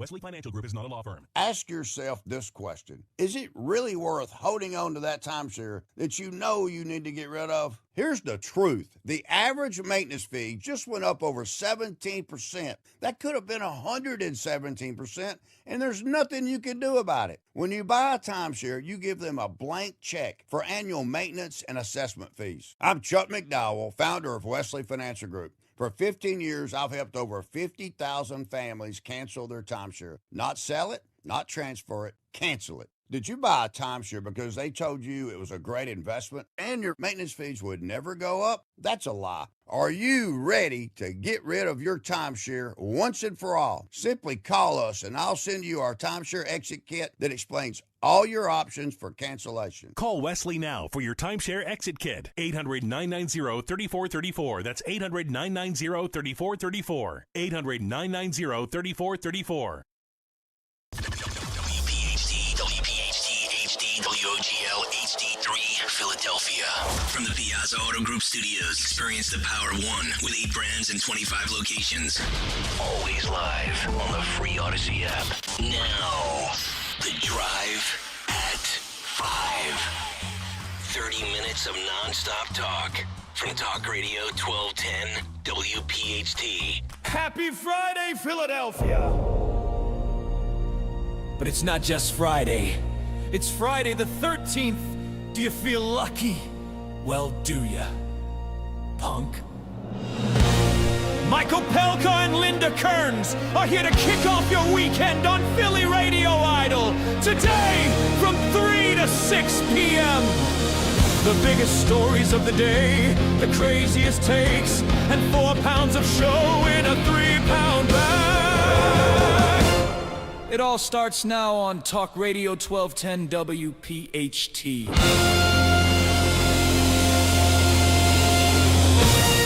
It is Friday. Hallelujah to you, 507. Opelka and Kerns with you. Wrapping up this week's Philly Radio Idol and preparing you for Rich Zeoli, who follows us, Linda. Linda, Rich thought the opening was just a little dramatic. He gave me a little note saying, what's with all the drama? Rich, he's the king of melodrama. I mean, Rich makes everything dramatic. If Rich is saying something's dramatic, then I think it's really over the top because Rich makes drama out of everything. Well, I think he wants me to make him an opening for his podcast. Probably. So let's think about that. Let's dive into that. Well, we have this last hour together, and let's have some fun with it. It is Friday the 13th. We've been talking about superstitions all day long. We'll continue. If you have a superstition you want to share with us, 855-839-1210. We also have stories we want to get to. This one just popped today, and it kind of surprised me. Have you been going over the daily combing through the Epstein files, the people that are going over all the email exchanges and sending out the latest thing? They go, oh, I want to be outraged about this. Are you into it that way? No, I am. I was working all day, billing clients. So since I can't bill anybody for looking through the Epstein files, no, I am not looking at them. I don't know. Maybe you have a client who's worried that they're in there. I don't. Thank God. Thank God. Thank heavens. Yeah, no. Well, there are a lot of people that are in there but have nothing to do with it. I found my name was in that. What was that? DeSantis will remember this. Do you remember the big document dump in like 2012, 2014? What am I thinking about? I don't know. I thought you were going to say your name was in the Epstein files. No, I'm not in the Epstein files, but heavens. my name and email address was in that big scandalous dump of that was through. Who was that guy that released all those secret email files? Was it WikiLeaks? Yes, yeah. I was in the WikiLeaks dump, and my email was in there because Karen Finney, who was one of Hillary Clinton's henchmen or henchwomen, was mocking me to Hillary Clinton. And my name shows up in the WikiLeaks file because we were sitting around the office just at the Blaze, just joking around going, hey, are you in the WikiLeaks dump? And somebody in the corner goes, Opelka, you're in here. And I went, no way. And certainly there I was. So I had to change my email address. I did read one thing about the Epstein files today, which I found, everything's disturbing, but there was an article on Prince Andrew, and apparently, he's just a real weirdo. Apparently, the article said that he has tons of stuffed animals, and he anthropomologizes them to that, like he thinks that, like, they have personalities, and he was worried that now they have to move. Wait, is he a furry? No, because the furries are the people who dress in the furry costumes and have sex. No, he's someone who. He's a grown man who has actual stuffed animals on his bed, and he names them. Is he a brony, maybe? What's that? Mike, you know a lot about... DeSantis, do you know what the brony is? I don't have any idea what that is. These are adult men who love My Little Pony. Oh, geez. I didn't see any My Little Pony in the picture. I saw stuffed animals, but Mike, you seem to know a lot about these sexual Morning radio deviancies. makes you find all kinds of weird crap. And it's funny. 855-839-1210. Who thinks Mike knows a lot about these sexual deviancies? Well, all this weird stuff is funny. It's not obviously the pedophilia crap, but people who dress up as animals and have conventions, the furries, I think that's funny. Well, and it feels like it was born of sports mascots some way. And it's a real thing. They did an episode of Entourage about that. about the people who dress up as furries. It's just ridiculous. But there's probably a Simpsons episode about furries as well. This Prince Andrew thing, I know there's a lot of horrible pictures coming out of him. I think in one of the pictures you could see the stuffed animals, and then the Daily Mail did this article on it, how he's all worried when he got kicked out of the one palace and has to go to the other palace, like how the stuffed animals are going to feel about it. I mean, what a freaking kook. I hope he gets a reckoning, because it just feels like they've been protecting him for a long time. And I still believe his brother was nice to Trump in order to try and keep Andrew's name hidden. The king was nice to Trump, invite him back. It just feels like, come on back over for another state visit. And while you're here, can you make sure that never gets out? Jeez. It just feels like that's awful. But there was news today, and Linda, not to say that you would know this person because they're a lawyer, but the main lawyer for Goldman Sachs. How about that? Who was also a presidential lawyer under Barack Obama, and a female, is stepping down from her position, a very high-ranking position at Goldman Sachs, because her name and some pretty crazy emails are in the Epstein files. That's why I asked if you've been keeping up on it, because this is a big story today. Yeah, that I read about, because I do try to read the Wall Street Journal and the New York Times every morning, so I did read about that. But I thought you asked if I was like, combing through everything that was released, and that I'm not doing. I don't know. Maybe you might have an obsession with it. Just pretend you're looking for Elvis in the Epstein files. Mike, how do I have time? I mean, I need to listen to Elvis music every day. I need to figure out what's going on with Matt DeSantis saying that he has this girlfriend out in Arizona. That's my newest obsession. So how do I have time to go through the Epstein files? Well, just imagine how much time you'd have if you would eliminate, if you'd only listen to Elvis on even-numbered days. How much time would you have? I would have a lot more time. See? Because, at the end of the year when those streaming music services tell you how many hours you listened, it's a lot that I'm on the Elvis channel. Just so you're going to get some sort of confirmation and an invitation to a support group. A support group? No, I hope I get an invitation to Graceland. Well, I don't need an invitation. I just go. You probably have speed pass to Graceland. They say, welcome back. You probably have a card key that gets you in the back gate. Wait, Mike, have you ever been there?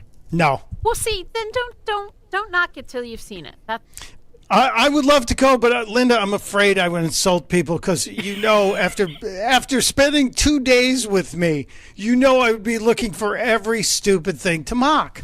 And I would be saying, can we see the bath mat where he fell clutching his chest? No, you're not allowed to see that. You're not allowed upstairs. That's all locked off. Can we see the television he shot? That you can see. That's in the museum. You can see that. And this was in the YouTube chat earlier, in the WootTube chat earlier. And if you haven't liked and smashed the button, please do that before we get out of here today. But this was in the chat, and people were saying they don't believe Elvis is buried at Graceland because of the typo on the tombstone that he never was buried there. What say you, Linda? I don't know why they say that there's a typo on it. It's spelled correctly on the tombstone. I think that's just one of those urban myths that just gets circulated around Twitter. I think Elvis is really dead, and I think that he's buried there, along with his grandmother, his father, his mother, his daughter, his grandson. Hey, DeSantis. Yes. Mad? Yeah. Any members of your family buried in the backyard of the homes? No. Same with me. Justin, any of your family members buried in the backyard? No. Okay, so he wasn't so when Elvis lived there was no one buried in the backyard. But what happened was when he died, and they buried him in a cemetery, the tomb just got so many people visited the tomb, they had to move it to Graceland for safekeeping. I mean, have you ever been to I think it's pronounced Père Lachaise in Paris, France. where Jim Morrison died. Like, yes, it's a circus around his tomb. People sitting on it drinking beer and leaving beer for Jim Morrison, and it was a real circus at the cemetery. So they moved. Some people actually filter the beer through their bodies before they leave it at the gravesite too. in case you weren't aware, that's going on. And in Baltimore too, at what's his name's grave, the famous author who died of alcoholism, Nevermore. I forgot his name now. People the guy visit who his grave. the great somebody in the YouTube channel remember who I'm talking about. But I asked that I got distracted on the Epstein files because I want to talk about somebody else who showed up in the Epstein files. Not just this woman who was a Barack Obama presidential attorney. She left the White House 6 years ago, or 8 years ago, probably right as Obama was leaving, and then she went to Goldman Sachs. And now did you read some of the content of the emails that showed up with this woman? Yeah, I think I did. Was she asking him for advice or? Well, he sent her a fur coat, and she wrote him a thank you note and said, "Thank you, Uncle Jeffy." Ugh. And it's really creepy. Is this the woman? She's married to another woman, isn't she? This woman that we're talking about. I don't know. Married to an Olympic skier, maybe? It all comes around. 6 degrees of Kevin Bacon, or 7 degrees. Yeah, something like that. You probably all know Kevin Bacon. I didn't read that far, but the reality is that she was the lawyer to the most powerful person on the planet, and then after he left office, she got this huge job inside Goldman Sachs, and then suddenly all of these emails show up in the Epstein files, and she resigns. And I think that's the biggest one that's come up in America so far. We've seen some European names come up, but now I'm wondering, are we going to see Robert Kennedy get dragged down by the Epstein files? Because I don't know if you saw this. RFK Jr. went dinosaur bone hunting with Jeffrey Epstein and Ghislaine Maxwell. No, did that come out today? Did that just come out today? It's been out maybe a day or two, but Kennedy once went dinosaur bone hunting. Now, I thought that might have been a fraternity term for something else completely different, but they apparently were fossil hunting with some people on a ranch where they found 90 million year old fossils. Epstein wrote about this in 2012.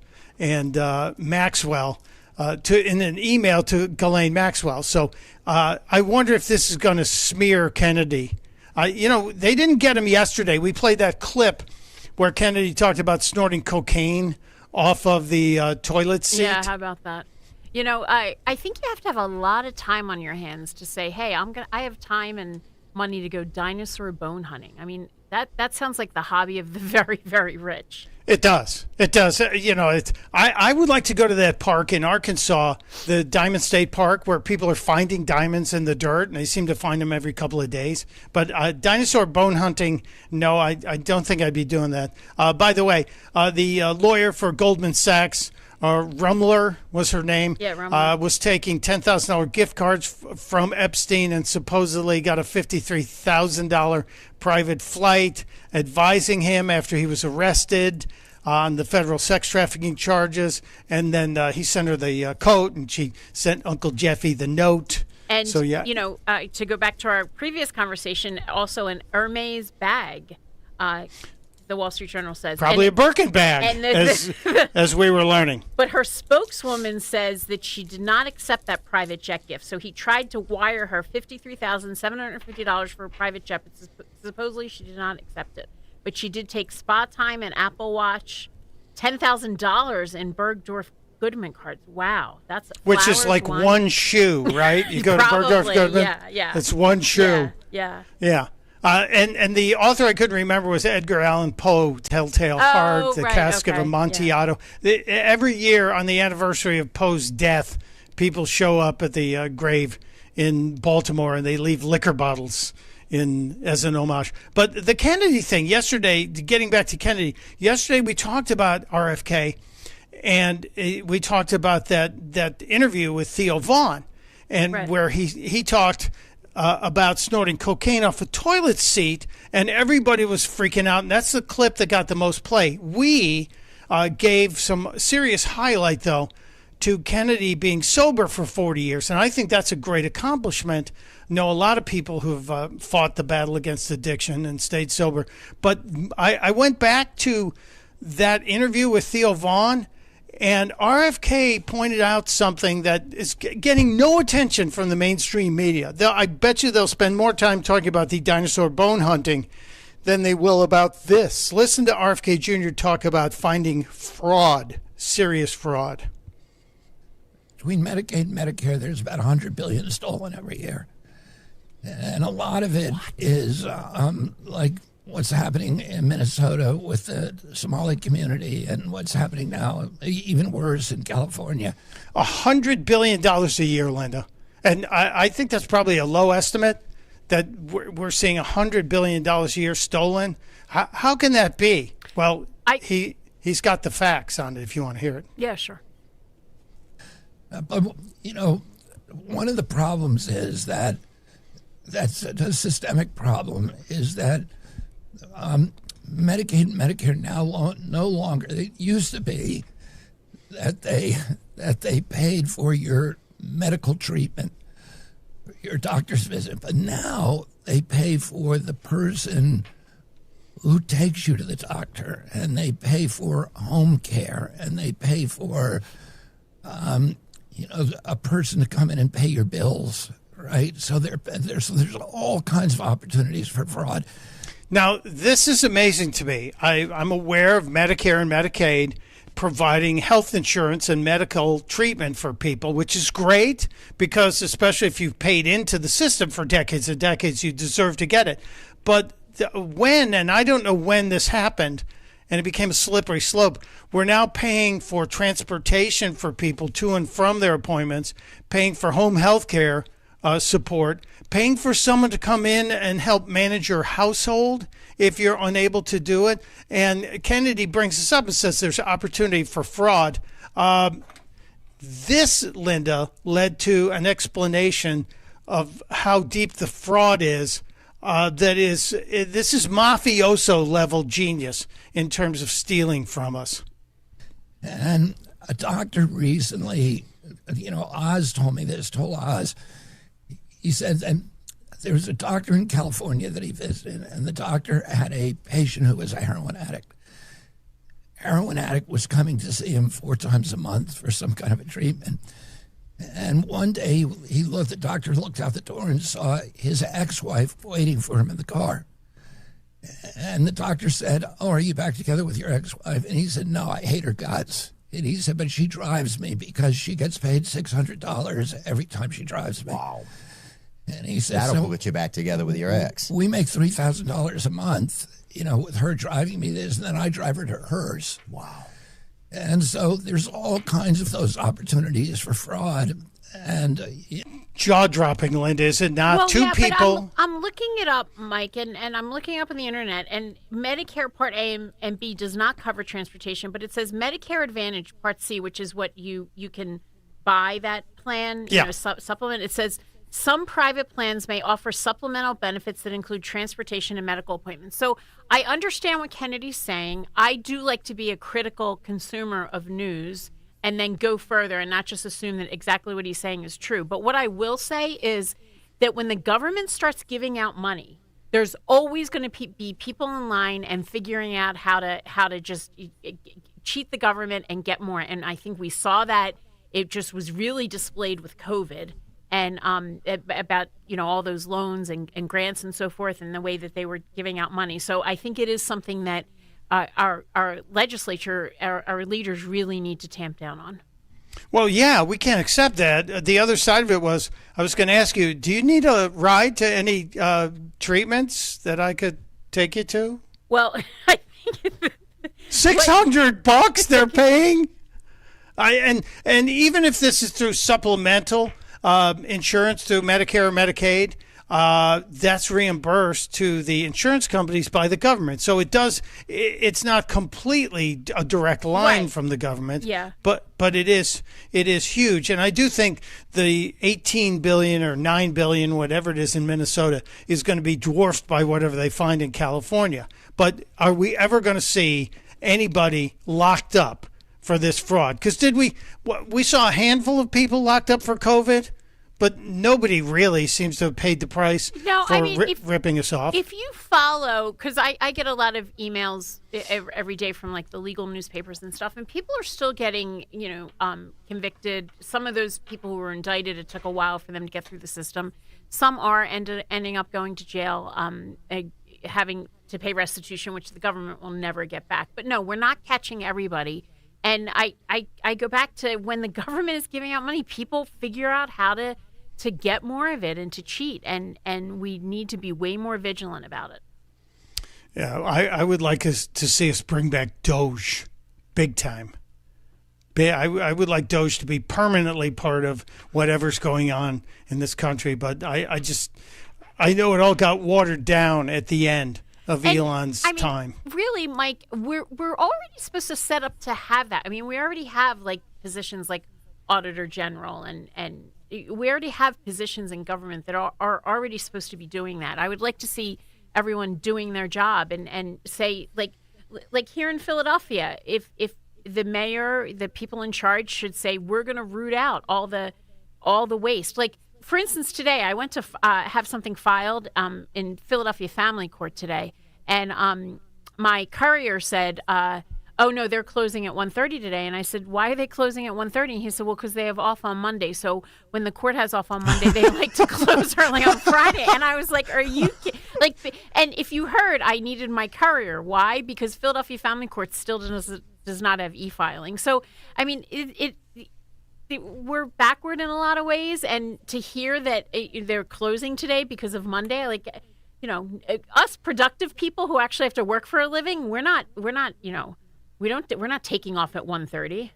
No, usually we end up, if we had a company that was going to be closed on Monday because it's a holiday, we would usually work to the very last minute and then some. I know, but that's not how the government works. So you know what? I don't always agree with what Bobby Kennedy says, I shouldn't use Bobby, right? Because that's one of the non-sexy names. Should I call him RFK? No, Bob is the non-sexy name. Okay. Bobby is I think idiotic because I don't think you call grown-ups Bobby. I don't always agree with what he says, and sometimes when you hear these anecdotes and then you delve deep, they might not be 100% true, but I appreciate that he's bringing these subjects to the forefront, and then hopefully they get referrals and investigations, and we can root some of this out. Well, the Vast and Unpaid Resource Department, also known as the YouTube channel, is telling us that Medicare may not pay for those drivers, but Medicaid will.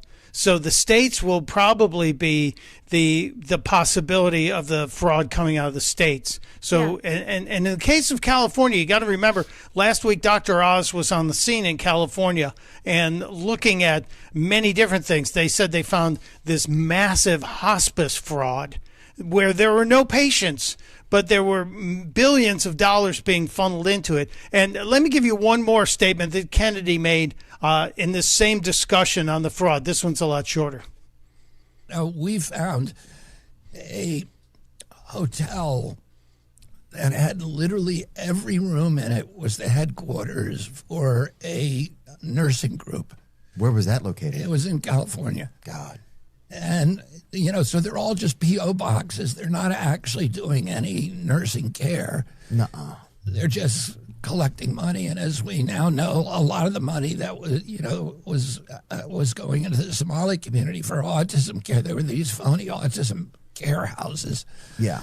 And a lot of it was ending up with Al-Shabaab in Somalia. So until we get some real accounting on this, and I wonder, as Linda, as you said, we're only getting the COVID numbers now, or COVID convictions now. Right. How long is it going to be before we actually see any result? And God forbid power changes in D.C., the DOJ will just halt all this. Right, and go after something else to bury this. Something with the last name Trump on it. Mike, have you, yeah, that's true.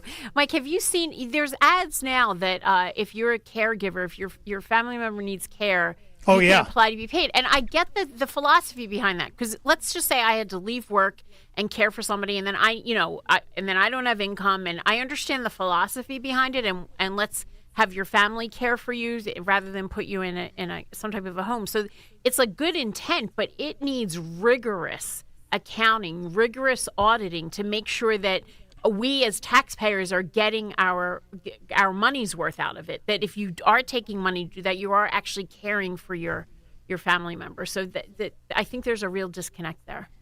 Gigantic. Not going to get an argument with me on it. At least from what I've seen, we did cull 12 million dead names out of the Social Security rolls, which that's good. So those people, if they were getting $1,800 a month, I know not all of them were still getting checks, but if you put $1,800 a month to each one of those names, that is a massive number that we've saved.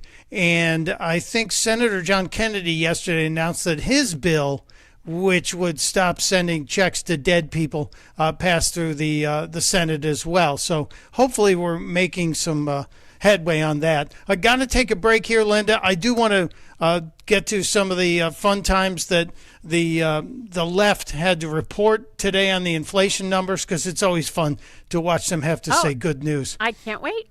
And with the half hour left, and it's Friday the 13th, what is the scariest movie? That's kind of the ancillary topic in the last half hour. Okay. Scariest movie you've ever seen. It can be a slasher movie. It can be a traditional fright film. It can be a psychological thriller. Mine's Jaws. I'll tell you even before the break. Jaws. But you've seen it 50 times. It still scares you? Yes. What, do you have the memory of a goldfish?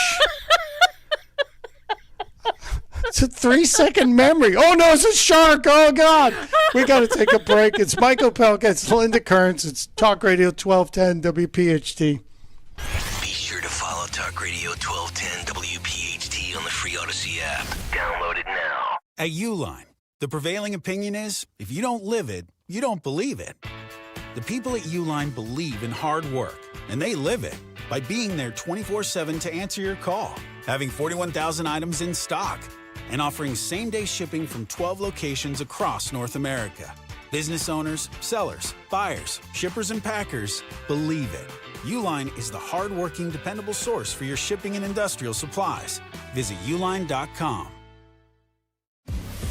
What's up, everybody? I'm Nick Costos, and watching sports isn't a hobby, it's a lifestyle. And my show is not a job, it's a passion. From the NFL playoffs to the NBA and everything in between, celebrate sports with me every day on You Better You Bet from 9 a.m. to noon Eastern. Download the Odyssey app now and listen to Westwood One Sports from anywhere. It's You Better You Bet with me, Nick Costos, live and interactive Monday through Friday, 9 a.m. to noon Eastern, presented by BetMGM. Wesley is a truck driver. I drive a truck, and I love what I do. A truck driver with IRS troubles. They told me I owed them $43,000. It got really bad. Quite a few letters in the mail. They were talking about wage garnishment, coming after my house, my car. Yeah, they don't play around. I seriously thought that I was going to lose everything. One sleepless night, Wesley finally made a call to Optima Tax Relief at 2 a.m. Kind of figured I'd get a machine, but I didn't. I actually got to talk to an actual person in the middle of the night.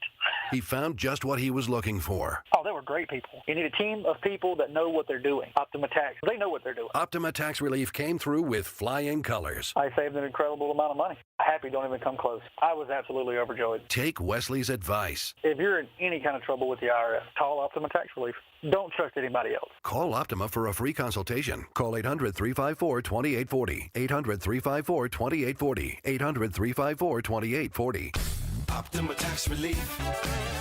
Some restrictions apply. For complete details, please visit OptimaTaxRelief.com. Hi, this is Dom Giordano. February, American Heart Month. A time to focus on total heart health. That includes exercise, heart-healthy foods, and your dental health. Plaque buildup in your mouth can lead to bacteria growth. That bacteria can contribute to serious conditions like endocarditis or arteriosclerosis. Now's the perfect time to schedule a visit with board-certified prosthodontist Dr. Robert Bentz. Visit BentzDentalGroup.com to schedule that consultation or call 610-272-6949. Bentz Dental Group, say it with a smile. Let's be honest. The hearing aid industry is broken. Overpriced clinics, pushy appointments, bills of $5,000 or more. That's the trap they hope you fall into. Don't let it happen. Audien Hearing is the escape. Their FDA-registered hearing aids cost just a fraction of the big brands, starting at only $98. Instead of paying as much as $5,000 plus all the doctor appointments and wasted time, you get what you need with no prescriptions, no office visits, no time wasted, and no crazy price tag. Call 800-700-HERE. That's HEAR. Audion's cutting-edge devices are rechargeable, comfortable, and ready to use right out of the box. Try them risk-free for 45 days with lifetime support and real human help just a phone call away. Over 1 million people have already said yes to Audion Hearing. Join them. Don't let them take advantage of you. Break free from the trap. Call now 800-700-HERE. That's HEAR for a very special offer. 800-700-HEAR or 800-700-4327. Start the new year off on a healthier note by taking active liver supplements from New Nordic. Available online at Amazon, NewNordicUSA.com, or your local CVS, ShopRite, Meijer Grocery, or Wegmans. Weather sponsored by D&K Appliances. Mostly clear overnight, down to 24. Tomorrow, high 50 and partly cloudy. Sunday, we might see some showers in the afternoon with a high of 44. And Monday, high 43 with clouds in the morning. But some sun in the afternoon, high 53 on Tuesday. Sponsored by D&K Appliances, family owned and operated, offering industry-leading brands like Bosch, GE Profile, Speed Queen, KitchenAid, Sub-Zero, and more. They're local experts guiding you through sales, delivery, installation, and service. Visit D&K Appliances at Newtown Square in Flourtown or dkappliances.com. Broadcasting live from the Piazza Premium Automobile Studios. Powering your drive with 10 brands and 20 locations. Talk Radio 1210, WPHT.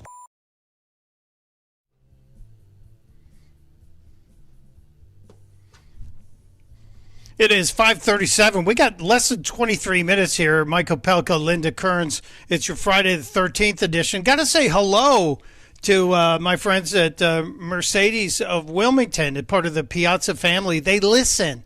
They take care of my car. They take care of Klaus. That's the name of my Mercedes. You name your car? Sure. A lot of guys do. A lot of women do, too. You don't name your car? No. No. I love my... Well, actually, I have a car and I have a pickup truck. What kind of pickup truck? I got it when it was my dad's. It's an old... Could you be less specific? That doesn't describe it. Maybe a year or a model or a company. Jesus. I don't know a lot about cars. I know what kind of car I have. I have a Honda HR-V that's a manual transmission. That's the only kind of car I buy with it. The truck is automatic, but my car is an automatic. I only drive stick shift. Okay, very good. That's smart because the kids can't steal them. Exactly. They don't know how to drive a stick shift. I know.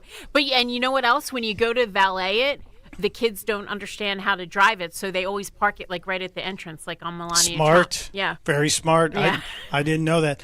We asked about the scariest movie you've ever seen. Jaws. And, I'm still scared. I know. We've got you. We've written you down as a firm Jaws. Somebody said Arachnophobia. That was a pretty scary movie. That was a very, very scary movie. But we have a phone call. Tom in Doylestown checking in. Hey, Tom. Welcome to the afternoon extravaganza with Opelka and Kerns. Hey, Linda. Hey, Mike. Thanks Hi. for taking my call. Yeah, my scary movie is Texas Chainsaw Massacre. One or two? One, actually. I've never seen two because I could just barely get through one. How could they make a sequel to? I mean, what more could you say about it after the first one? Well, I wish you. I think somebody rose from the dead. Oh. And if they didn't make Chainsaw Massacre 2, my good friend wouldn't have the starring role in Chainsaw Massacre 2. Well, who was your good friend? She is the female lead in the show. You have to go see her. Her character name is Stretch. She was a DJ in Texas Chainsaw Massacre 2. Well, wait, Tom, do you think Jaws is scary? Can you weigh in on Jaws? Yeah, Jaws is scary. The first time I saw it, you don't want to go to the beach anymore. Yes, you know? Yes, I remember that. Somebody said they saw this movie called The Biden Presidency that was really scary. That's pretty good. That's from the YouTube channel. That's very good. That was Chris Ippolito came up with that. He said he was terrified by that. It went on for a long time. Thank you, Joe. That's a good nomination. The Leatherface and Tobe Hooper's classic, The Texas Chainsaw Massacre. My friend Caroline Williams is in Chainsaw 2, and she's also in Leprechaun 3 and a whole bunch of. She's a scream queen, they call her, Linda. Yeah, it sounds like she comes right in on the sequel part, like, you know. Well, she makes movies. She's in horror films. They do well because they have conventions. Mm-hmm. These people travel the country signing photos and posing with people. It's amazing to me. I was in. I don't think it was a thrill. I think it was a scary movie. It was called Sergeant Kabuki Man, NYPD. You don't remember? No. It's from the people who gave you The Toxic Avenger. Okay, Trauma Pictures. No. The Toxic Avenger was the first superhero from New Jersey. It was a high school janitor who fell into a vat of nuclear waste, and he became like this hideous superhero. I like the more psychological thrills. Like, remember Single White Female? Like, where they really build up the kind of how crazy the person is. That's the kind of Wait Until Dark was the one for me. That's an older movie, but it was a classic. Audrey Hepburn playing a blind woman, and then people are breaking into the house. That was a good one. My buddy Jim Horan from Tom's Auto said Deliverance is a scary. You got to admit, that's a pretty terrifying film if you were ever in that situation. Yeah. And somebody said The Exorcist as well. We talked about The Exorcist. Yeah. I remember reading the book before seeing the movie, and the book scared the crap out of me. Not always the case, because you figure you could just put the book down, but that book scared the bejesus out of me, and I guess I was supposed to do that. How about Silence of the Lambs? Do you consider that like a scary movie? Or yeah. Psychological thriller. Silence of the Lambs is one. Yeah. Psycho could also be considered one of the best ones. Yeah, that was good. As well. You could just hear that sound effect, and people see the knife in the shower. Exactly. Yeah. But so that's good. So a lot of people have their favorites. But is that what you do on a Friday the 13th? Is that a romantic evening to watch a scary movie together with somebody because they have to cuddle up next to you? That could be a move. That's your move. If the girl's going to get scared, there you go. I'll hold on to you, honey. Come on over here. And then you jump when the shark jumps out of the water. I don't understand the really violent movies like Saw and that whole series. That's not my... No. Yeah, I don't like those. That seems to be gratuitous to me. Gratuitous violence like that, to me, I'm like, okay, I don't need this. Well, and Mike, I think that they're making movies differently now. There was just this movie on Netflix I think it was called Rip, and I think, was it Matt Damon in it? I don't remember who was in it, Mark, one of those guys. But anyway, I read it. It was about the cartels in Miami, and it was a little scary. But what I read was they're now making movies differently. In the beginning, they're having like lots of things to catch your eyes, like lots of those big scenes with the cars and the guns and the explosions, and they keep having them throughout the movie because they recognize that people now watch movies while looking at their phone. So they try to pace these movies so you'll keep looking up from your phone, and that's not how you make a good film.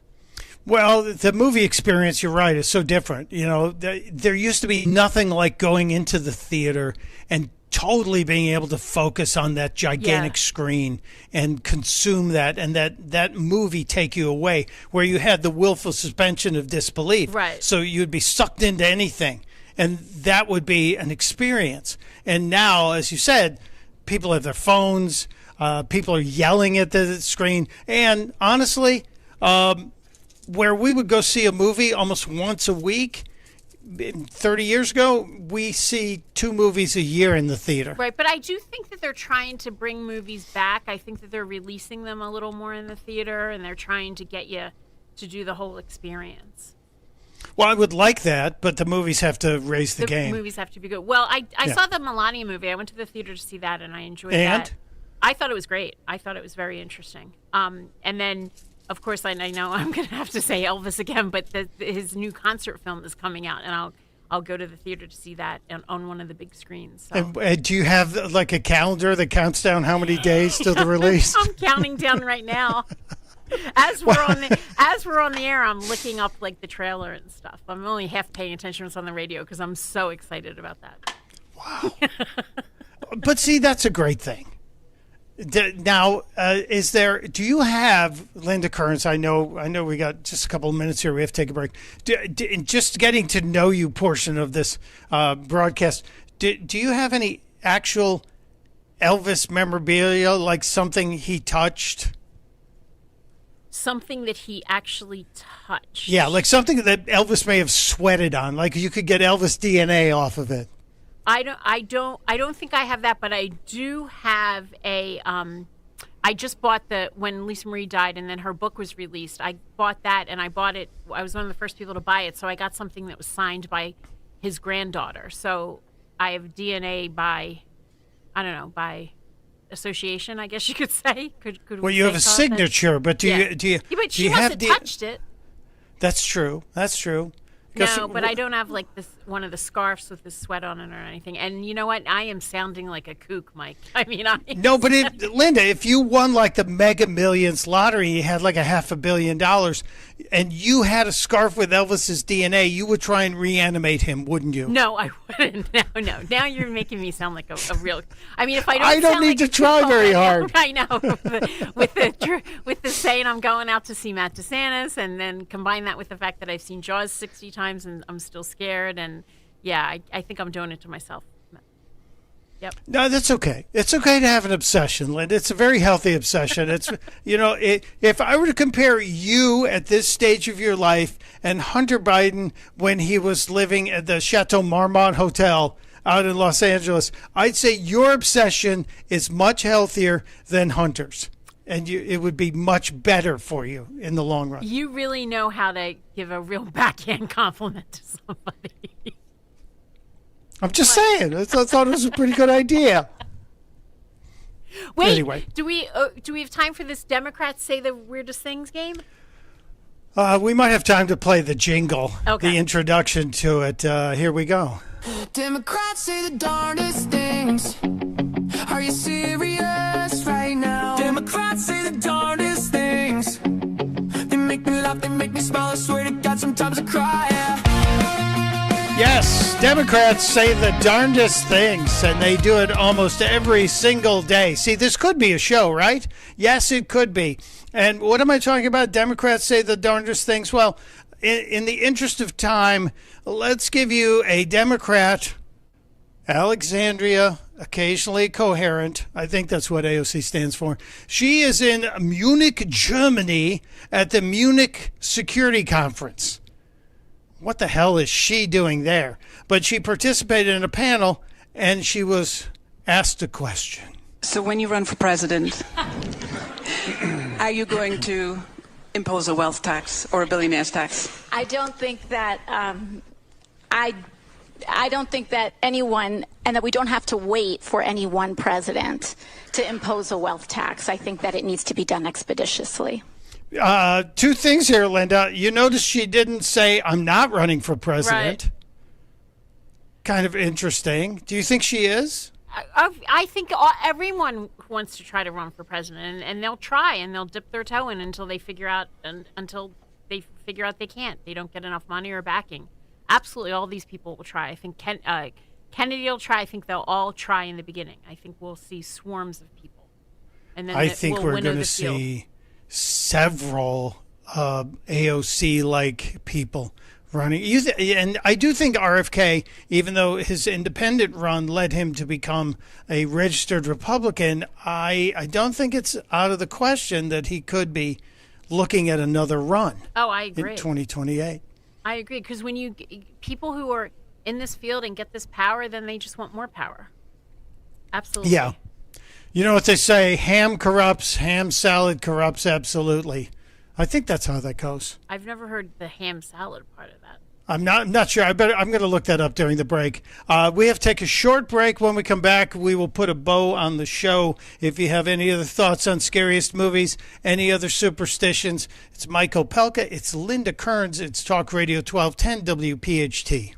Are you struggling with hearing loss? Do friends and family complain that your TV is too loud? Are you tired of asking people to repeat themselves? If you want to hear clearly again but don't want a bulky hearing aid that makes you look old, you need to try Atom X by Audion Hearing. The Atom X is a life-changing breakthrough, precisely designed by top audio engineers, fits comfortably in your ear, is nearly invisible, and lets you adjust your sound so you can hear conversations clearly, at home, at dinner, or on the go. And right now, you can try the Atom X risk-free for 45 days. Call Audion Hearing now at 800-295-HEAR. That's HEAR for a 45-day risk-free home trial with free shipping and money-back guarantee. The Atom X is lightweight, rechargeable, practically invisible, and costs 90% less than prescription hearing aids. Don't miss out. Call 800-295-HEAR for complete details. That's 800-295-4327. Hearing for everyone. Audion Hearing. Hi, this is Bill with Rothright,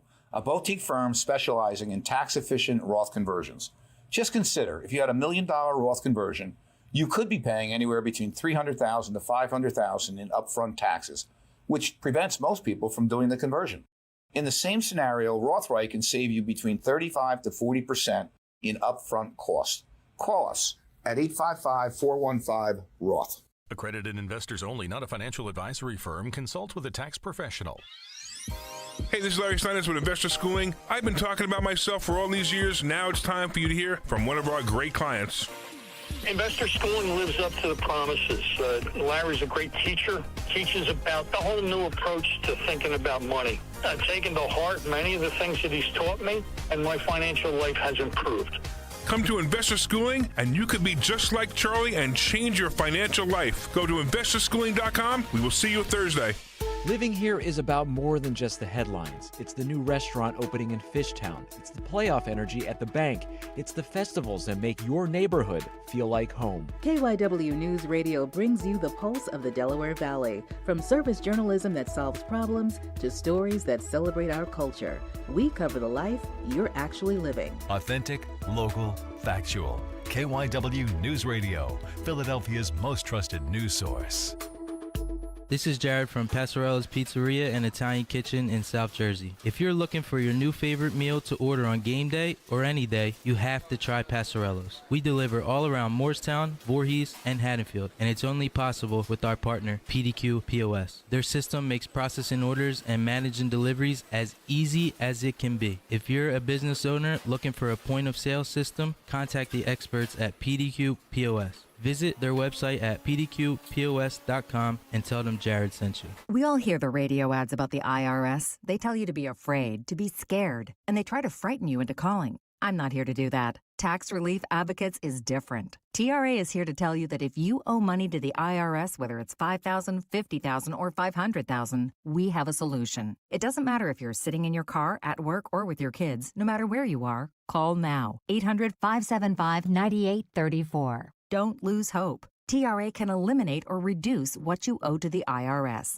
Generous programs are now available that can give you a fresh start. Our passion is taxes and helping individuals fix their IRS problems. We have over 1,000 5-star reviews on Google and an A+ with the Better Business Bureau. You don't need to be afraid of the IRS any longer. End your tax nightmare today by visiting us online at TRA.com or call 800-575-9834. That's 800-575-9834.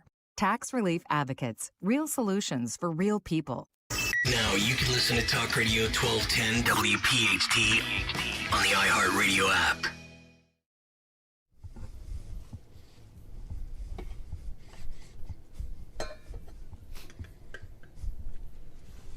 And it's here. The weekend is here. It's Mike Opelka. It's Linda Kerns. It's our last little sliver of time, Linda, before we step into the Zioli zone. By the way, Rich is going to be on Laura Ingraham tonight, not on the show. He's going to be on the show, the Laura Ingraham show on Fox. Thank you for clarifying that. Well, you know, some people might get confused. Yeah, language needs to be precise, Mike. Yeah, we do need to be precise. Sad news out of the Olympics.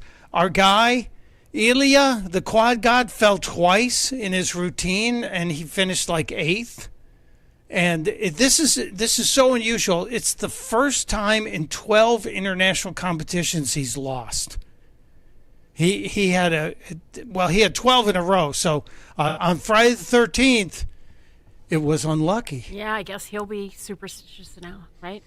That is crazy. And also out of the Olympics, do you know what is the hottest item at the Olympics? The most collectible item, if you will, at the Olympics? Well, gold medal, number one. Well, those are hard to come by, but they have a most sought after souvenir of these Italian Olympics is the Olympic condom. Interesting. How do you know this? They made 20,000 of them. I told you I'm kind of a political and memorabilia guy. For example, I have in the files. I don't know if you can see this on the YouTube channel. If you're still watching the YouTube channel, thank you. Smash the like button there. These are the Crown Jewels collectible condoms that honored Meghan Markle and what's his name when they got married. Souvenir royal condoms. Where and when did you get them? When you open it up, listen.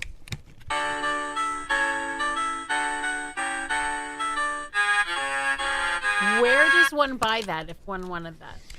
These will be on eBay later today because I've decided they're probably worth something. I don't think so. We'll put that up there. Is that your retirement plan? No, if it is, I'm in deep trouble because Meghan Markle is universally hated. Yeah. So it was just kind of a weird thing. Mike. Very interesting stuff. We didn't get to play any of the Gavin Newsom stuff, but before we get out of here, we got about a minute and a half here. What's your take on the Kristi Noem and Corey Lewandowski thing? Do you care? Do you think it affects the job that the Department of Homeland Security Secretary is doing?